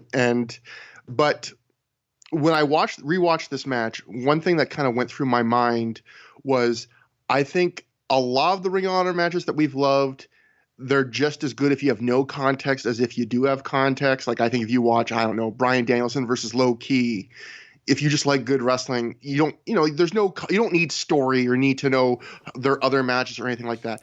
I feel like this is a match that definitely, I think it's good no matter what, but I think it becomes great when you've watched all of Ring of Honor. Like most matches aren't that way, but this match, I feel like because the story is just so important to it, like it's such a simple story. And if I just told you, okay, here's the story of this match. Samoa Joe's this unbeatable champion. Punk is the challenger. He had a non-title match with him in the year before. He lost easily in a shortish match. And so Punk knows in a fight, Joe's bigger, he's stronger. He can't beat him. He knows the only thing he can do to beat Joe maybe is to try and do something that no one's done against Joe, which is test his stamina, draw the match out. And that's what Punk does. In the first half hour of this match, he just goes to the headlock. And the thing that's interesting, I also felt like rewatching this is I remembered him doing even more headlocks than he did. Like does a bunch of headlocks, but it's not every single move. Like he doesn't pound it into the ground. He does a lot of headlocks, but he also does a bunch of other stuff. And then once around the half an hour mark or so, it's like he stops doing them where it's almost like he doesn't need them anymore. And I like the way they work it. Like if you watch this match, in the first half an hour, when he's doing the headlocks and Joe isn't tired, they have some strike exchanges, and every time Joe beats him in the strike exchanges, like Punk gets clowned. Like there's one where Punk kind of claims a win, and it's literally him just covering up on the ropes, and then after Joe's done hitting him, he like lifts up his arms to say like, "Hey, I blocked them all. You didn't beat me." And it's only after he does all the headlocks in a half an hour, then Punk starts winning strike exchanges. And I like that they I don't know how much of that was conscious, but given the amount of thought these guys put in these matches, I'm betting that's conscious, where, Punk goes from not being able to win a fist fight with Joe once to, after I've done these headlocks and once we're a half an hour in, now he's tired. Now I'm even, and now I don't need to do all these headlocks all the time. And that story, I can tell a person that's never watched Ring of Honor that story, and they'll understand mentally, like just consciously what that story is. But if you've watched every Samoa Joe match, like we've rewatched them all in Ring of Honor, and you've watched every Ring of Honor show, it feels different. It feels like a much bigger deal where it's like, holy shit, Samoa Joe's wrestling 60 minutes, and holy shit, someone's getting the best of Samoa Joe in these exchanges. And oh my God, Samoa Joe's not losing. And there's a novelty to it that you can only get when you've come up and watched every show and know how much of a deviation this is. And it's just a really good, simple story that makes complete sense for who these wrestlers are, where the company is, what their character. Like, it's not just a story where sometimes, a guy will work on another wrestler's leg, and it's just because, well, we need to have a story. This story is all about who these guys are. Like, it wouldn't make sense to do this story with other wrestlers. It makes sense because the Samoa Joe character needs a way to be tested, and this is the way. And so, yeah, I think it's a great match in that sense. I think it's a match. There's maybe a little bit of a letdown in the middle where they do some submissions where it kind of feels like they're filling time.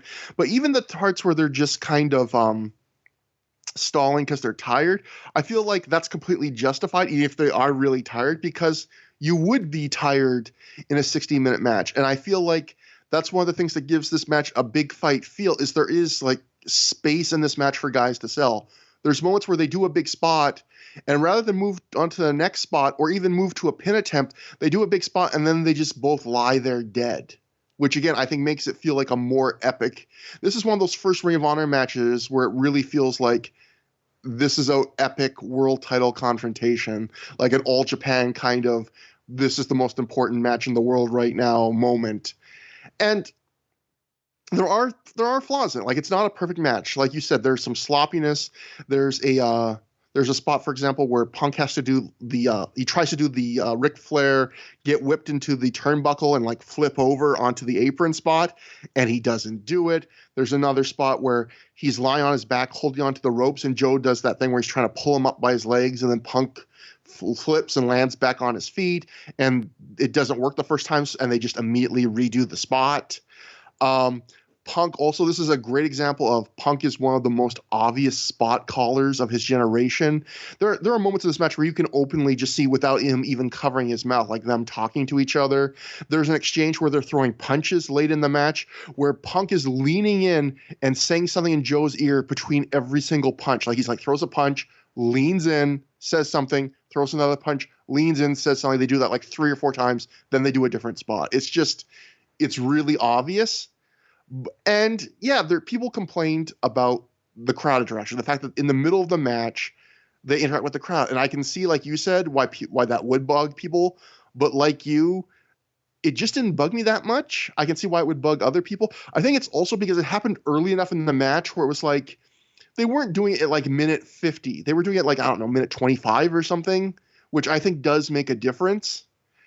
And I think anyone who watches this, there's going to be some people that don't like it because it's a 60-minute match, but I do think it's a good match no matter what. But I think it's where I would put it, like where I like it. I agree with you again, right on with I'd say the only match so far this year in Ring of Honor so far that is on the level of this match is Joe and Jay Briscoe in the cage. But I think at that point, that match, I think, is great with no context. I think this match, to get to that level, you need a little bit of context. It's interesting. I agree with you, and at the same time, I don't totally agree with you about the context thing. So, I wasn't a regular ROH viewer at this time. I did watch the Joe versus Jay match, so I had that, but I hadn't seen a ton of Samoa Joe matches before this one. Hadn't seen a ton of CM Punk matches in ROH before this one. And I still like this match a lot. But I think there's more to the context that helped me besides just like the context of who Samoa Joe and CM Punk in ROH are. The context of American wrestling in 2004, I think, also added something to this match. I think the last televised hour-long world title match before this one was the Iron Man match between ThROH and Triple H. There would be another Iron Man match in WWE like very shortly after this, but it hadn't been for a while. The actual last 60-minute draw, like unexpected title match in a major promotion, I don't know, 1989, like when before this, I can't even imagine when it was. I guess you also could say the what's it called, what was the name of the show? Oh, when the Night the Line was crossed in ECW. You could count that. That would have been 10 years before this. But this was the same month that Triple H and Shawn Michaels did their like 40-something minute Hell in a Cell match. And I don't know how well you remember that match, but it was famous for being plotting and slow and over-dramatic selling and just like not keeping interest during that time. I was going to say, I'm trying to forget that match still. Yeah, but like that's what this match can be being compared to. Like they do a 60-minute match where they do sell, they are tired, but it never feels like that. They're never like just milking boring shit for a long time. They do a great job of making this feel like a special world title match. And that, I think, is also context. Even if you haven't been following ROH that much, if we were following wrestling in America during that time, you knew how special this was. You knew how impressive a feat this was, and I think that added a lot to it as well. Yeah, and that's another thing where maybe that would hurt people that are coming to this match cold in 2019 because that context is not there, especially because, I mean, Punk was doing 60-minute matches before this, but this really started more like a trend of lengthier matches on the indies for a while. We saw multiple 60-minute draws from Joe in Ring of Honor. We saw a more than 60-minute match between Aries and Danielson later in the year. I think PWG, did a 60-minute match with AJ Styles and Christopher Daniels, I believe. I think it is only fair to credit. I think IWA Mid-South really started the trend of the long matches, right? Punk and Hero, right? Didn't Punk and Hero did like in 2002, they did like a 40-something minute ladder match, and then in 2003 they did a 90-minute 2 out of 3 falls match. And wasn't 93 minutes long, yeah. yeah. And wasn't the match Punk's match the night before, the 60-minute one, also with Chris Hero? Yes, the match the night, like Matt said before, the night before there was an IWA Mid-South show, and it was something like, I forget what it was. I think it was called something like One More Time or something like that. And in the semi-main event, it was Joe versus Hero. I think it was like their first meeting in like a year or something, and they went 61 minutes, which for them was like still a half an hour shorter than Their I think their longest last match. match. Yeah. Yeah, but in fact, let me just read off. This was the card. I was telling Matt about this when I was doing the research a few days ago. But this was during this crazy era where, for a brief time, IWA Mid-South tried to like out Ring of Honor, and in a way they did, like in front of very small crowds. It did not succeed financially, but they had cards that were just like who's who of indie wrestling. The 2004 Ted Petty Invitational. Look up those shows, just in crazy who's who. But look, this is the card IWA Mid-South ran the day before. All right, it's a 10-match card. Jason Dukes versus Hillbilly Jed was your opener. Star power galore. Match 2 was Samoa Joe versus Homicide. Homicide, who did not wrestle on the show. Match 3 was Danny Daniels versus Nate Webb. Match 4 was Colt Cabana versus Delirious versus H.C. Loke in a triple threat match. Match 5 was Knockout or Submission, Lacey versus Daisy Hayes. Match 6 was Tracy Smothers versus Eric Cannon. Match 7 was Brad Bradley and Ryan Boss versus Dunn and Marcos. Match 8 was Matt Sydal versus Austin Aries. I believe that went like 20 minutes. Match 9 was Chris Hero versus CM Punk in a 61-minute match. And then your main event was Alex Shelley versus Jimmy Jacobs in a steel cage. That's a better card on paper than the show. I mean, this show was not that good on paper, other than really the one match. Yeah. So it's not that much of a feat. But yeah, like imagine, like you just watch the 60-minute match, and then you follow it with like a big steel cage main event. Now, there were wrestlers that had to follow this match too, but it's not. They did not have the epic steel cage element to top it. Whereas nothing could top this match that we just watched. A couple other things there's a lot of background to go into this match and the reaction, but a couple of things we should talk about, I think, in the match itself first is we alluded to this at the start of the show, but the crowd was really good for this match. I think one of my favorite parts about this match is I would say there's a point maybe with 15 minutes to go where I think the match has gone long enough where the crowd starts feeling like, instead of feeling like, oh, there's going to be a draw, I think once it gets to around 45 minutes, it feels like the crowd starts thinking this match has gone on for a long time. Like the finish has to be coming soon. And because of that, basically everything Punk and Joe do in the last quarter of the match, the crowd pops huge for. Like they buy into like standard moves that never end any match. And they're like popping big for near falls and things. And it's just like this great moment of just, and I actually feel like them not doing the time calls till the final 5 minutes actually helps the match in that sense because they don't tip off the draw. And I actually feel like I almost wish they didn't tip off even the final 5 minutes because I feel like this crowd was not seeing a draw coming. Maybe they saw a long match coming, but they were really buying into near falls late in the match for moves that I would never buy into. Right, because they did not do 60-minute draws at this point in ROH, and then suddenly after this, they definitely did. Another point, playing off something you mentioned before, which we were talking about just how, wrestlers that were much more respected at this point and veterans didn't, do as well, filling up less time. I think a credit to these guys and something they're very proud of when they talk about in their shoot interview, they is that they didn't burn everything. I actually feel like, I think Punk's just like, we didn't go through all our moves. I think if you watch this match back, Punk actually did do most of what he can do. But if you look at what they didn't do, Joe doesn't do the muscle buster. He doesn't do the island driver. He doesn't do the choke. And they talk in the shoot interview about how Punk says when you wrestle a guy and you know you're going to be wrestling them more in the future, you have to leave. You can't do every single thing you have in your arsenal because you have to save things for future matches. And I think that, especially from Joe, it's pretty amazing. They do 60 minutes and Joe doesn't do any of his big finishers. He doesn't He even tries. he doesn't even do the suplex chain that like where he that ends with like the straitjacket suplex that he's won some matches with. He doesn't even do that. So he really he saved all of his big moves. It's crazy because you would think a lot of wrestlers. I mean, if I was a wrestler, if someone said you have to go 60 minutes, I'm thinking I'm going to have to do every single thing I do twice to fill the time, you know. And Punk actually does do two Shining Wizards. Yeah, that's what I would say. When Punk says that in the show, I was like, when I rewatched the match, I was like, Punk, maybe you should have just said Joe was saving things because Punk kind of, he does the Pepsi plunge, which he doesn't do all the time because he has bad knees. He does, the Pepsi twist clothesline, like you said. He does most of his biggest things where Joe leaves almost everything on the table, which off the table. I mean, off the table, yeah. Yeah.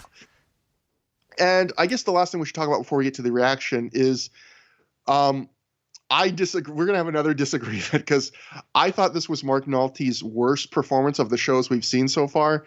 He just did a bunch of. He's not. Whenever I criticize Mark Nolte, I always have to add. He is not terrible, and he's nowhere close to being bad like a lot of those early Ring of Honor commentators that we've documented in the first 6 months of Ring of Honor were, Jeff Gorman being the lone bright spot. But I felt like he is supposed to be your retro guy, your guy that brings up the past. But I do feel like he does it too much, and you start to tune him out because everything becomes related to an old match. And I also feel like he said something at one point where he said something like, I can't remember the last time I saw like a 60-minute match. It must have been Steamboat Flair. And like you just mentioned, there had been 60-minute matches in wrestling between that and this. And I actually think I have a note from Wade Keller's review where he talks about Mark Nolte. I got Wade Keller back up here, which is kind of unfair, but Wade Keller wrote, Mark Nolte has improved tremendously on this, his third Ring of Honor tape, but he's still not where he needs to be to fully do Ring of Honor justice. A historian shouldn't talk about Rick Steamboat 60-minute classics in the 90s, and then Wade writes in brackets, there was none, or how he hasn't seen a 60-minute match in years, and he writes in brackets, meaning he didn't see or forgot about last year's Brock Lesnar versus Kurt Angle Iron Man match. So, I mean, I do kind of agree that I don't think it's the biggest deal, but when you are the historian, you should get your historical points correct. And saying stuff like that was a little bit like, come on, Mark. Fair enough. I'll concede this point. I enjoyed the commentary. How about that? No, but and there were parts of it that were good. Like I liked that they picked up, literally mentioned, like you said, the rope-a-dope strategy. Like they literally, that's the kind of thing where it's tying it to real sports in a way I like, because this definitely was the rope-a-dope strategy. The idea of, for those who don't know, if you're a kid listening to this, Muhammad Ali fought George Foreman. George Foreman was basically the Samoa Joe of his time, this super strong, considered just monster tearing through competition. And Ali was seen as the underdog, even though he was the legend. And Ali basically laid against the ropes for the first half of the fight and covered up and let George Foreman punch himself into exhaustion. And George Foreman, who was not used to fighting long fights, got beat by Ali. That didn't go to a draw. And so it's the perfect comparison. And I guess one other thing, this didn't bug me, but I think we'll see later on, CM Punk will make fun of it on commentary himself. But this is the debut of Mark Nolte saying the mustard fell off of the hot dog when someone misses a move. And he does it actually in the main event. So he broke it out and then used it twice. But has that ever happened to you in real life? Have you ever had mustard fall off of the hot dog? My mustard is pretty clean. I think the only thing that's ever fallen off a hot dog is maybe some relish, like some pieces of it. But even then, I typically don't eat a hot dog like on the go. It's not like a popsicle situation to me where I'm holding it horizontally. Well, in New York, it actually is kind of an on-the-go food. But oh yeah. But I'm a vegetarian, so I don't eat hot dogs anyway. But I did once upon a time, and my mustard never fell off. Yeah. It's pretty stuck on there. Just the way it's not even like slid off. It fell off the hot dog. Like Yeah, you just imagine it like a clean fall where it leaves no trace behind. But yeah. yeah, go. All right. So there's a lot to say about around the match. But This but but was actually, so you want to save the post match until after this because the post match yeah. is pretty important. Okay, fair enough. No, actually, let's do the post match first. Actually, yeah. You know what, Matt? You are smarter than me because actually the post match is better. Put right here. So let me just scroll back down because my notes are all over the place, but we can find it right here. So after the match, Joe and Punk lie exhausted on the mat. The crowd gives a big round of applause. They chant 5 more minutes really loudly for quite a while. Joe is handed both his titles, both the new title and the old title, which is kind of weird. Like they should have just taken one of them away, but they need this for the angle.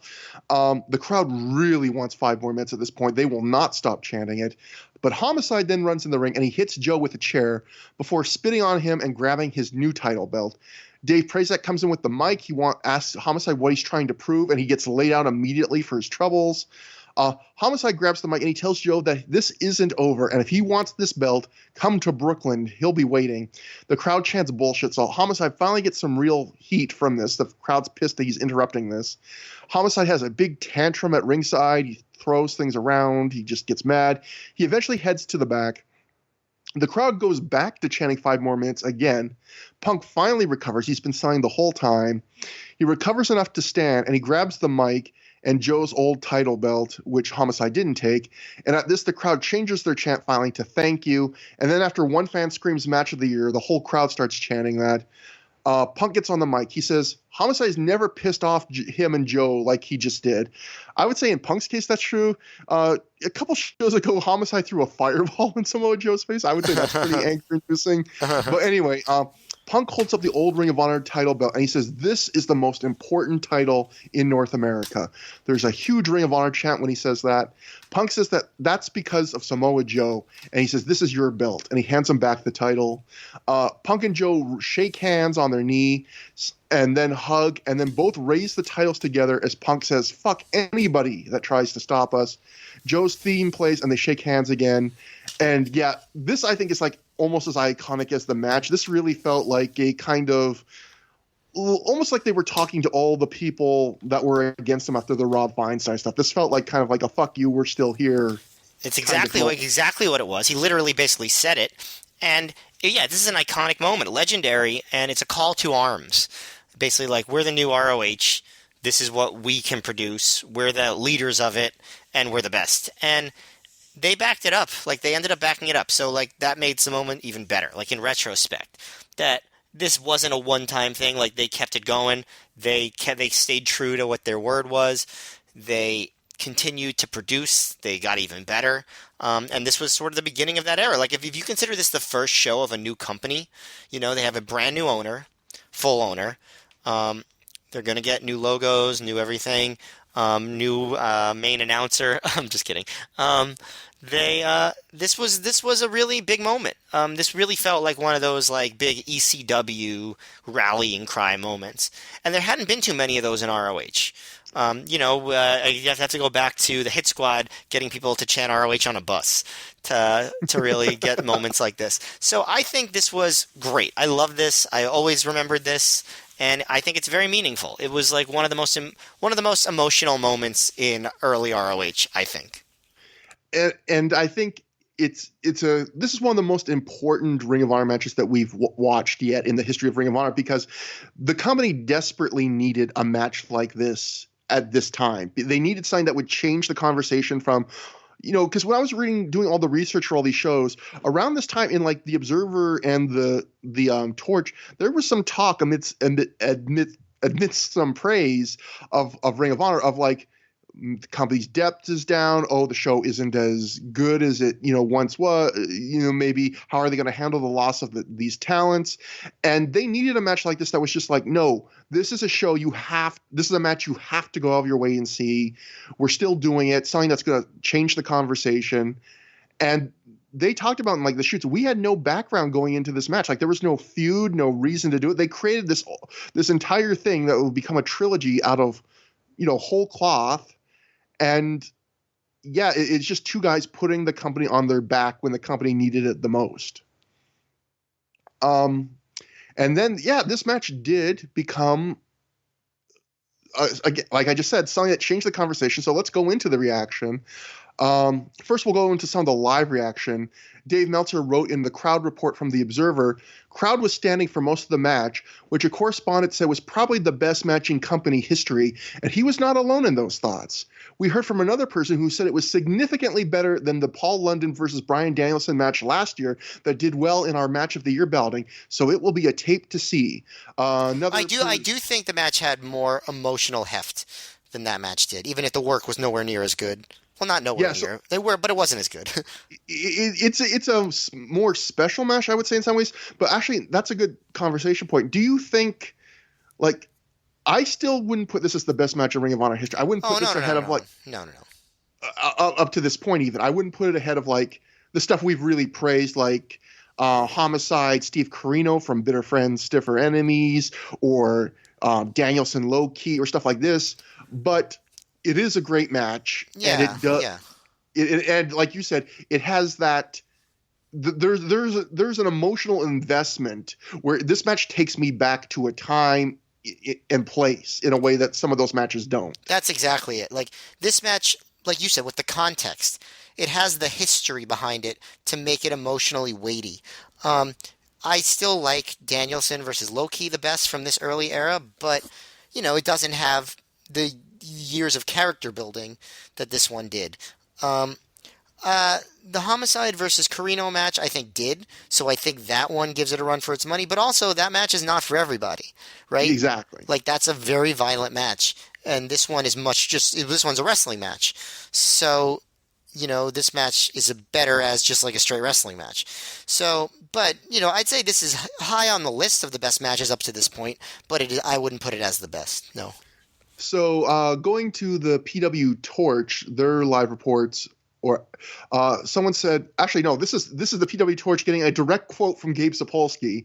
Gabe says to the Torch, "It was the greatest Ring of Honor match live and one of the all-time greatest matches I've ever seen live, and I was at 90% of the ECW shows," Ring of Honor booker Gabe Sapolsky tells the Torch. "I felt like it was 1987 again, and I was back at the Boston Garden watching Flair versus Wyndham when I was watching Joe versus Punk." So that was Gabe putting it over huge, which I probably imagine a lot of that sentiment is genuine, but I also imagine maybe a little bit of it is, again, like I said before, this company really needed a match like this right now. Absolutely. It needed a match that everyone would say you have to go out of your way, even if you're not a Ring of Honor fan, if you just are someone that likes to keep up with what's going on in modern wrestling, you have to buy this DVD, even though there's dust all over the camera, like you have to buy it. And it absolutely, I don't know the tape sales, but I have to imagine it was. Let me just see here. Mike Johnson wrote in PW Insider, "There was a lot of praise from those in the company and fans who were in attendance for the 1-hour CM Punk versus Samoa Joe Ring of Honor title match in Dayton on Saturday night. There were a number of people who regularly attend Ring of Honor who called it the best match in the history of the company, which covers a lot of ground." So again, all three of the major news sites are saying, people are telling us, greatest match the company's ever done, which obviously is going to drive people to buy the tapes. And then we got to the review. A month or two later, Dave got a copy of the tape. Dave wrote, "I already had a chance to see the Samoa Joe versus Punk 60-minute match from Dayton. It was an excellent match. The only thing negative, and I hate to even say that because of such a great effort from both, is that they don't have the polish of the guys who have done the 60-minute matches you'd compare them to. The match itself was put together great, as they didn't overdo moves and spots and did the big moves at the right time. There was also a little too much playing to the crowd early in a manner that doesn't work in a serious world title match," which is what you alluded to before, Matt. "But they had time to make it serious. They had a great finish with the standing and trading blows with the two exhausted guys, and the live crowd sure loved it. I'd give it 4.25 stars. The new Ring of Honor booking philosophy is getting away from great technical matches, although they'll still do them from time to time, and go with strong heels. In particular, Homicide is a violent heel. Almost every match on the show had some sort of a gimmick to the finish." I don't know if I quite get that last part, but I actually will say I disagree with Dave on a fair number of reviews. I think he's pretty spot on there. I would probably give this match 4.25 stars. The difference is you are like you also would never give any match 7 stars. So Yeah, there's that. that's the Yeah. difference.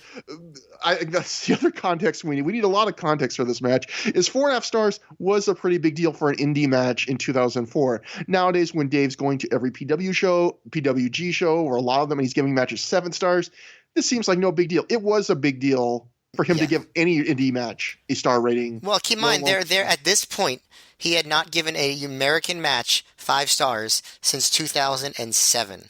So that's a worthwhile thing to remember.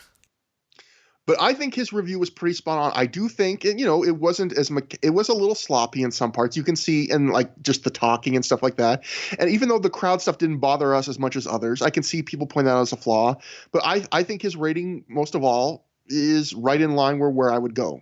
And Yeah, give or take. I could see going 4.5 for this, yeah. like whatever. But like, yeah, it's in that range. And Wade Keller gave it a 4.5. Wade Keller wrote in the Torch, CM Punk doesn't look like a WWE main eventer, which is pretty, with his athletic shorts and everyday build, but he continues to shine in everything he does in Ring of Honor and has won over a crowd that isn't just going to hand him respect and credibility. He excels at one of my favorite traits, making it look like he's really in a fight during his matches, something Randy Orton, for instance, still lacks much of the time. So how's Randy Orton doing with that now? He's had 15 years to work on it. There's a lot of things I like about Punk's wrestling. I don't know if I would say if on my list of comments for Punk in the top 10 would be makes things look real. No, I also agree with that. I also, I get that Punk didn't look like a jacked up bodybuilder, but did he really have an everyday build? Like, he clearly looked like a guy who, spent time in the gym, right? Exactly. Yeah. I think a lot of people, and Wade, in that quote, he outright mentions it. I think a lot of people couldn't get past the basketball shorts. Yeah. And I think, it says something where when Punk was starting to get ready to go to the WWE, he switched to the tights. I think he was probably aware that was one of the big criticisms, is that he looked like Shindy or whatever because he was always wore these big floppy basketball shorts. Yep. I mean, that's fair. Which is a weird thing to get hung up on, but, wrestling is in some respects a cosmetic business. And so I'm just going through my notes because my last thing, if I'm done with the rest of the notes before we can finally get on to the other match, although, I mean, we should talk a lot about this match. This is the bulk of the thing, but okay, here we go. We're just going to go straight to it then. Ring of Honor put out a straight shooting, one of their shoot interview series DVDs, where it was just Samoa Joe and CM Punk together. And for the first half of the DVD, it is just them talking about the 3 matches they did, the 2-hour-long ones, and then the third of the trilogy. And there's a lot of really interesting stuff. It's still to this day one of my favorite shoot interviews of all time. It's not, I think it's not doesn't have salacious stories, but if you want to hear two guys really get into how they think as far as their performance and with very, and this was very shortly after those matches, right? This was early 05 that they shot this. So they had really they had really good recollection of it. I think this might hold up as maybe the best shoot interview ever to do that sort of thing.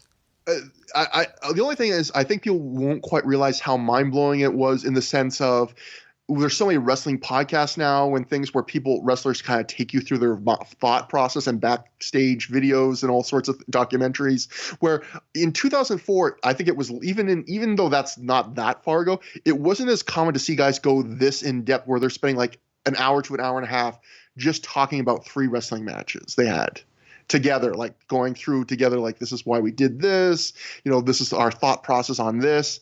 And if you're interested in these matches, if you're interested in going back and watching the Punk Joe matches and you're already going on eBay or whatever, or the dark internet or whatever, do yourself a favor and get this to listen to or watch afterwards, because it's a great companion piece. But I have some notes from those. I just got notes on the first hour-long draw for this episode, but they said for the first hour-long draw, Joe and Punk were hanging out together. The time frame they give is a little unclear, but they say it was probably a week or 2 before the match, and they were talking about what they were going to do because they knew they had the match booked. But it's interesting. It sounds like their big idea, why they were doing the 60-minute, why they thought that up, and apparently it was Samoa Joe's idea, a drunk Samoa Joe, they both say, is that is the idea that Joe was running out of title challengers at this point, like fresh challengers, and that they didn't want Punk to lose and then not have a rematch, like, so that they needed a way that Punk couldn't lose. And Joe apparently threw out, like, kind of half jokingly while he was drinking, how about we do one of your stupid 60-minute matches you do, Punk? And then they both say within 5 minutes, Punk was on the phone to Gabe in front of Joe being like, yeah, Joe says it's a great idea. Let's do a 60-minute match. And Joe's kind of like, wait, what? And he has like a week or two to do cardio. But technically, it's Joe's idea, I guess you could say. They asked Joe about the memory of putting the match together, and he talks about the helicopter, someone practicing on the landing pad. But Punk and Joe both said calling the match was easy. Punk says he likes knowing his matches in advance so he can think up ideas. He said the first match benefited from no one knowing it was going to a draw, as opposed to the second match where he says, I felt like 75% of the crowd knew we were going long right from the start. Joe thanks the fan that he yelled at because he says at that point in the match, which I think was fairly early on, like 25, 30 minutes in, but Joe says at that point in the match, I was thinking to myself, I didn't have a lot left to do. He says he got invigorated again after doing that fan stuff. Punk says all the headlock spots, the fact that they were going to do all that was pre-planned, but a lot of the match was thought up on the fly. And he says a lot of the best stuff, he says, was stuff we just improvised on the fly. He says, you think you have enough ideas going into a match that long, but then you run out of stuff, and they just had to improvise. And that maybe that does go to your theory you were saying about the Pepsi plunge. Maybe that should have been the end. They never outright say that, but they do say we had more time to fill than we thought. Like, we didn't have enough pre-planned ideas, and we just had to start improvising. Yeah, I mean, it did look like it. I don't know. Who knows?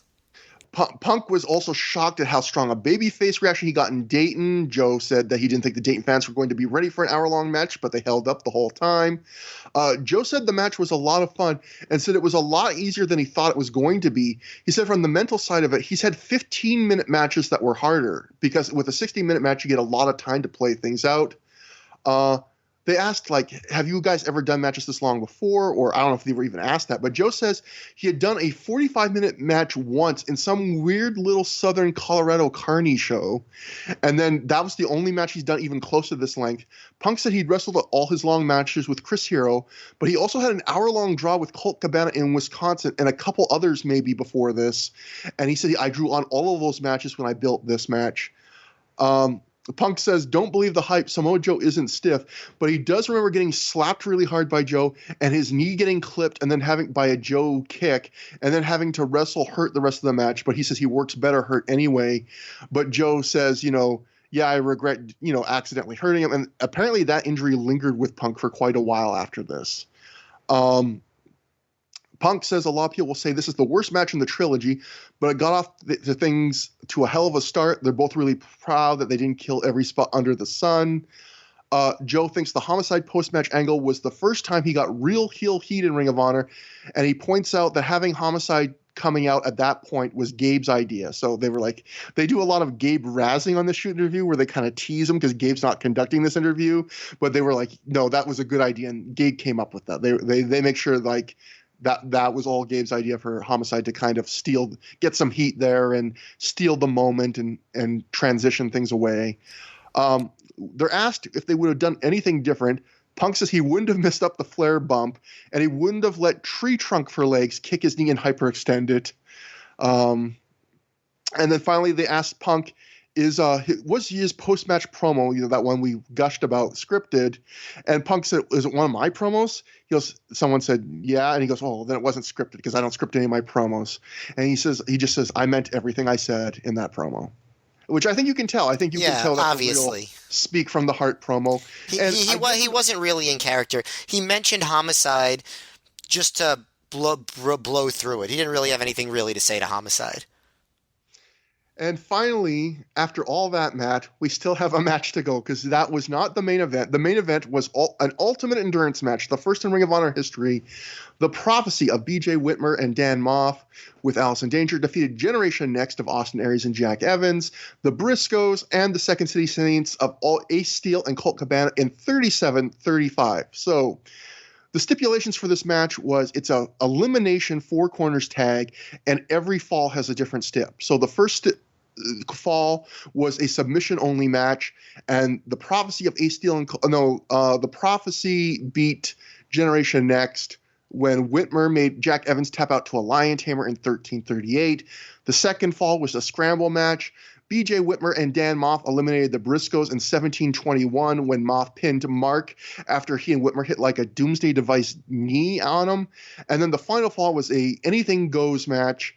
BJ Whitmer and Dan Moff beat the Second City Saints of Ace Steel and Colt Cabana in 37:35 when Moff pinned Cabana after he hit a burning hammer on a broken piece of table. So, this is not a bad match, but it's just hard to get into after that last match. And to the crowd's credit, apart from one part early on where they're quiet because I think the submission stip wasn't a great idea, and maybe a little bit at the very end where I feel like the crowd finally hits kind of the energy wall from just all the wrestling they've seen, the crowd was fairly into this most of the way, and everyone works hard. In particular, like that final fall, you get like a full-length hardcore match with a ton of unprotected chair shots to the head, and there's a lot of action, double blood from Whitmer and Moth.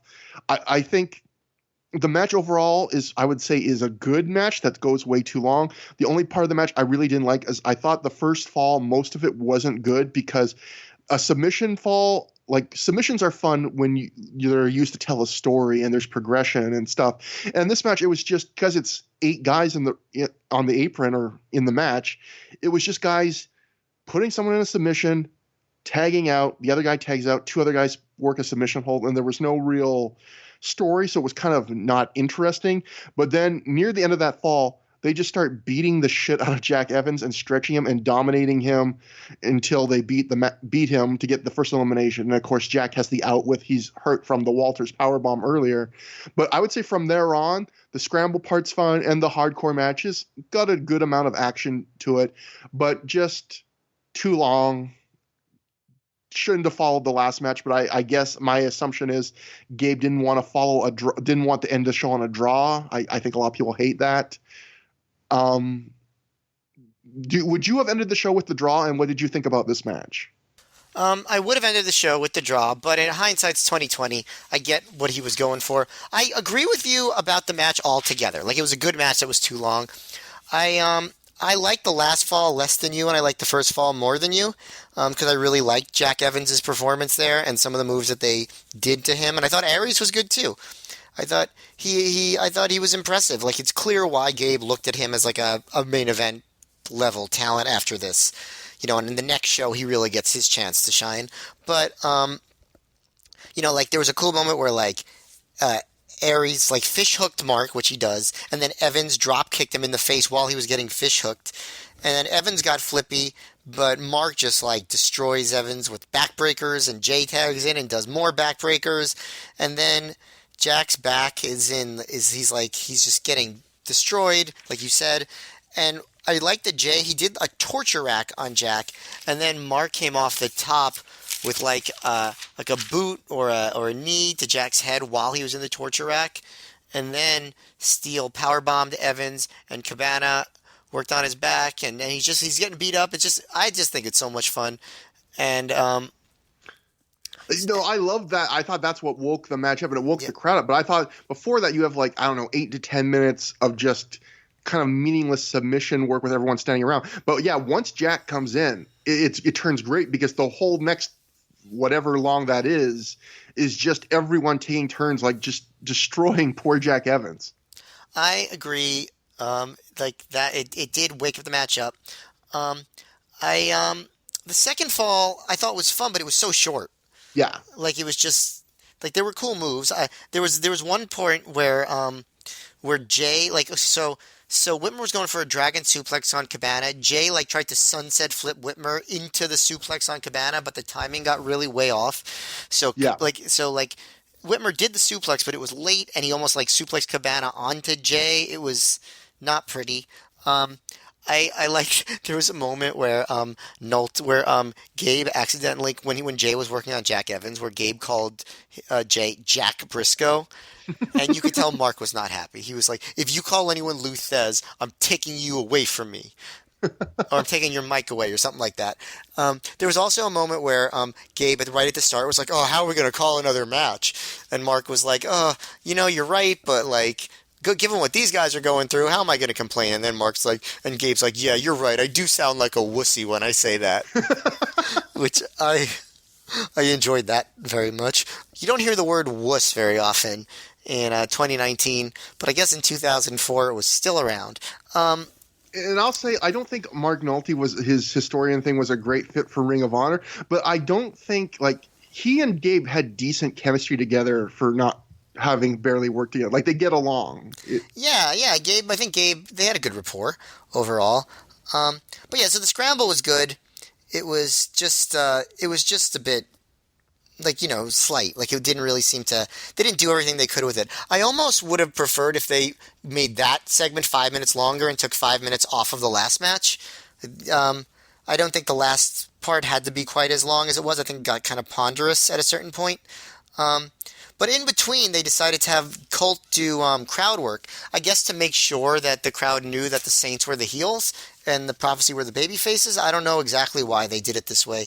But Colt did mic work, and he tried to heal on the crowd by calling them, quote, queers, Yeah. which doesn't hold up. But Nope. I guess there's been worse in ROH.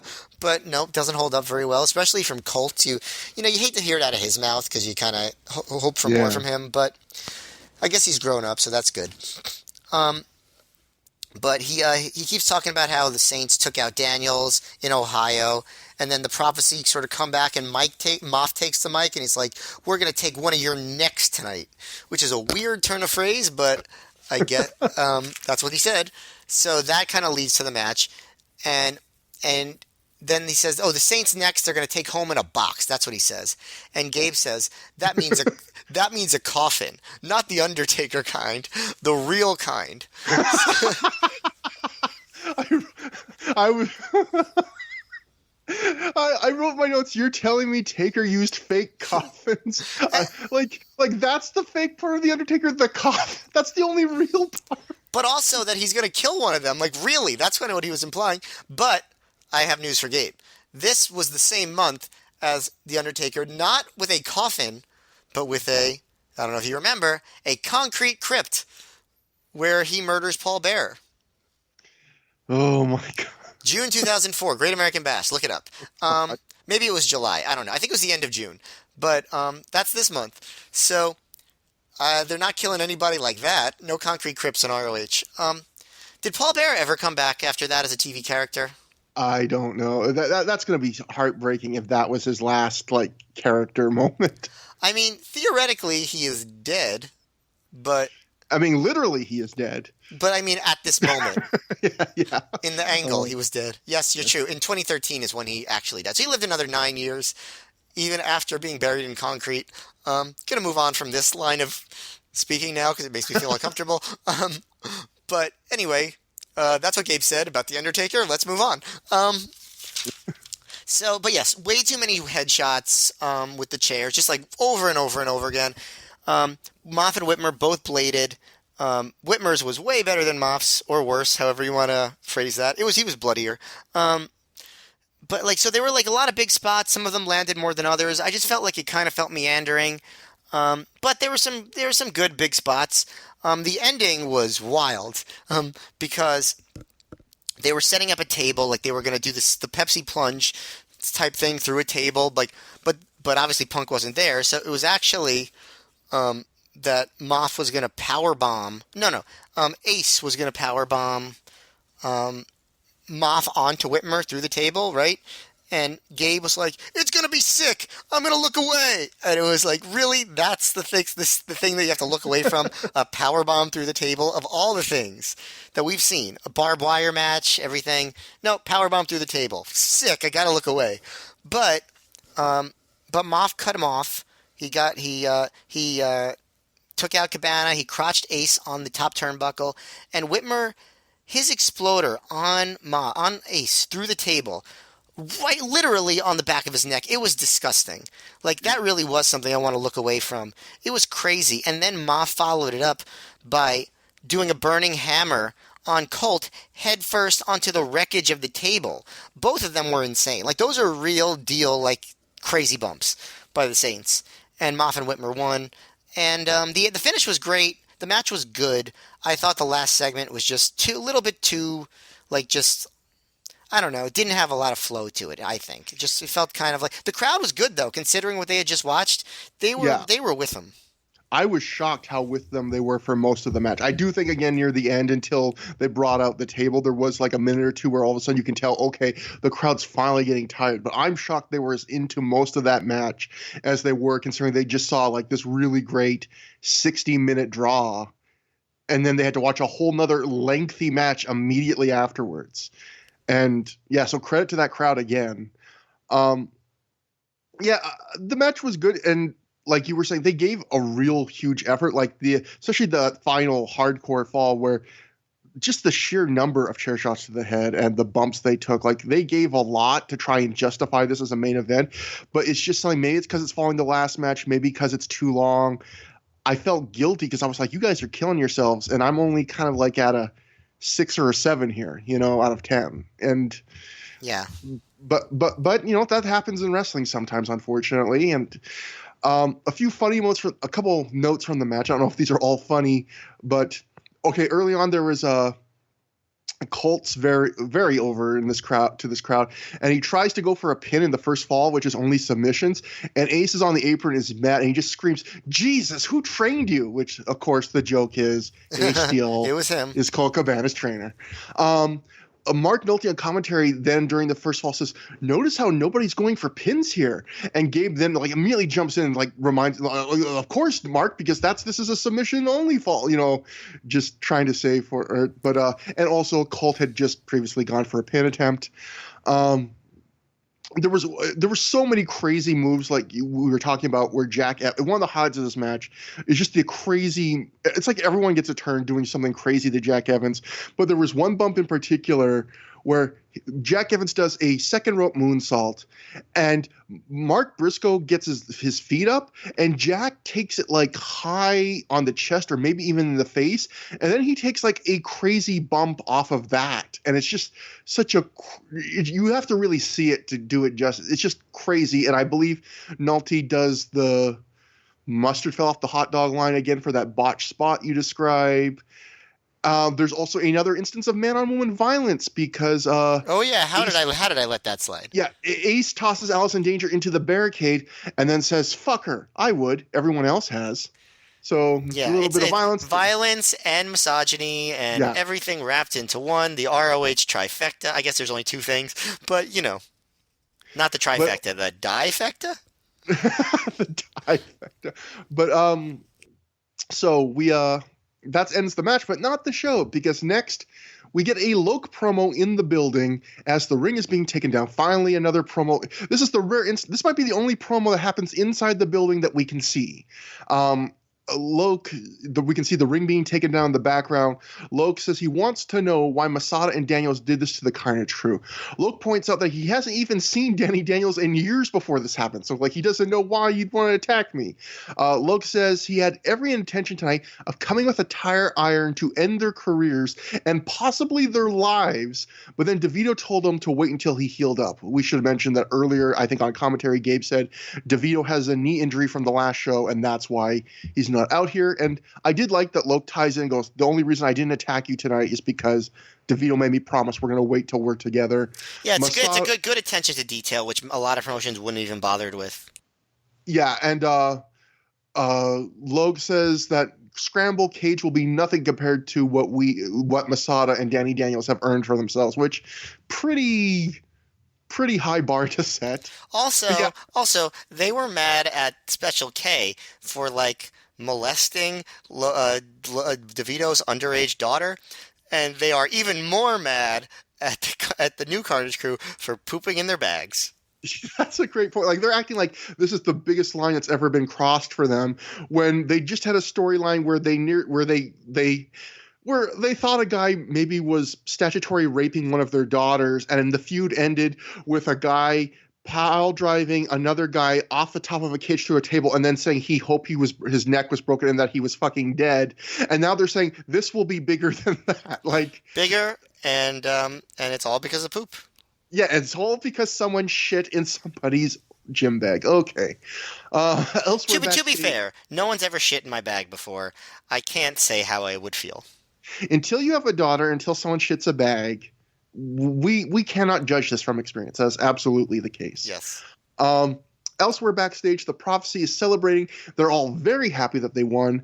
Moff says, they won all 3 falls in that match. We should note that. Moff says tonight will be remembered as the night the Prophecy died. Danger and Whitmer are shocked because they thought the whole point was they were only going to die. The Prophecy was only going to die if they lost. They don't understand why he's saying that. Moff says tonight they proved they don't need to fight against the Code of Honor. They proved that they don't need a leader, and they proved that they don't need any women at ringside. And Moff tells Whitmer that they don't have to be the Prophecy anymore. They avenged Christopher Daniels tonight, and that their debt to him is paid in full. He says it's time for Whitmer and him to make noise of their own. He says that Whitmer and them are going to go down in history as the best team in the history of Ring of Honor. He gives BJ his word that he says he doesn't break his word or his balls for anybody. So I like that he cleared that up for us. BJ thinks do you break your balls for anybody? I'd break my balls for a few people. There's a few important people in my life I'd break my balls for. At least one of them. Me? You're on the verge. I would have to think about it with you. It depends. One ball definitely. Break both. Oh, that's tough, man. I mean, my balls, they're my balls. But I appreciate it, man. Anyway, you're getting there though. Thank you. VJ, episode 50, you'll be up to full ball breaking privileges. Yes. VJ thinks Moff is right about all of this. They shake hands and walk away from an angry Danger who growls and fumes and talks to her to the Jewels. The Prophecy will never die. And that is the end of the show. I wrote in my notes here, this was one of those Dan Moff promos that is solid until it goes on and on and on and makes the same points over and over again for another minute. He really repeats himself in this one. I have to say, though, so this is kind of a sad thing because Allison Danger never really gets back to the same level of importance in ROH ever again. Like, she has an angle, which we'll see with the Prophecy, but she never, gets really so overdoing it.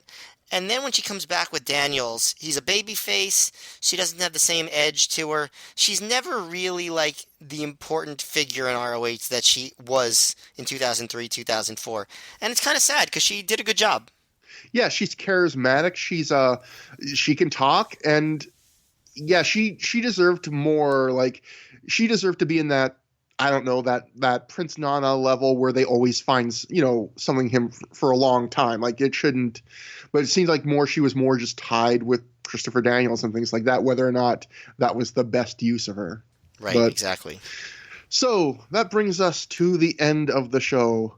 World Title Classic. Was it a classic? Matt, I mean, it's pretty easy to call this a one-match show, but I think much like our Crowning a Champion review, if it's a one-match show where the match is 60 minutes long and it's this good, that's kind of not a bad thing, right? I also don't think it's, totally a one-match show.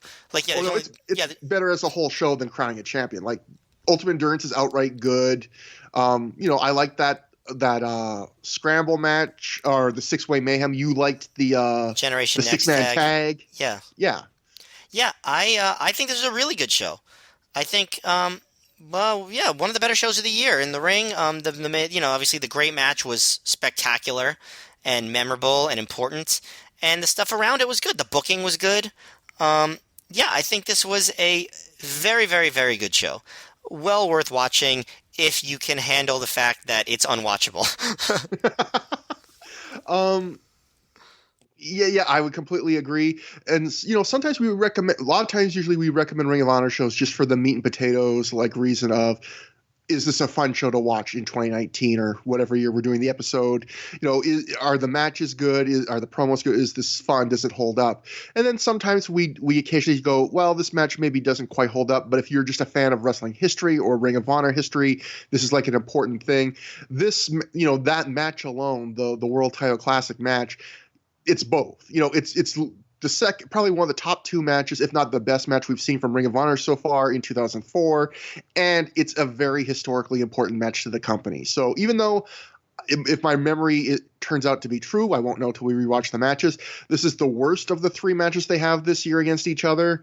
Like, it's still really good and still just a very important turning point, I would say, in the history of the company.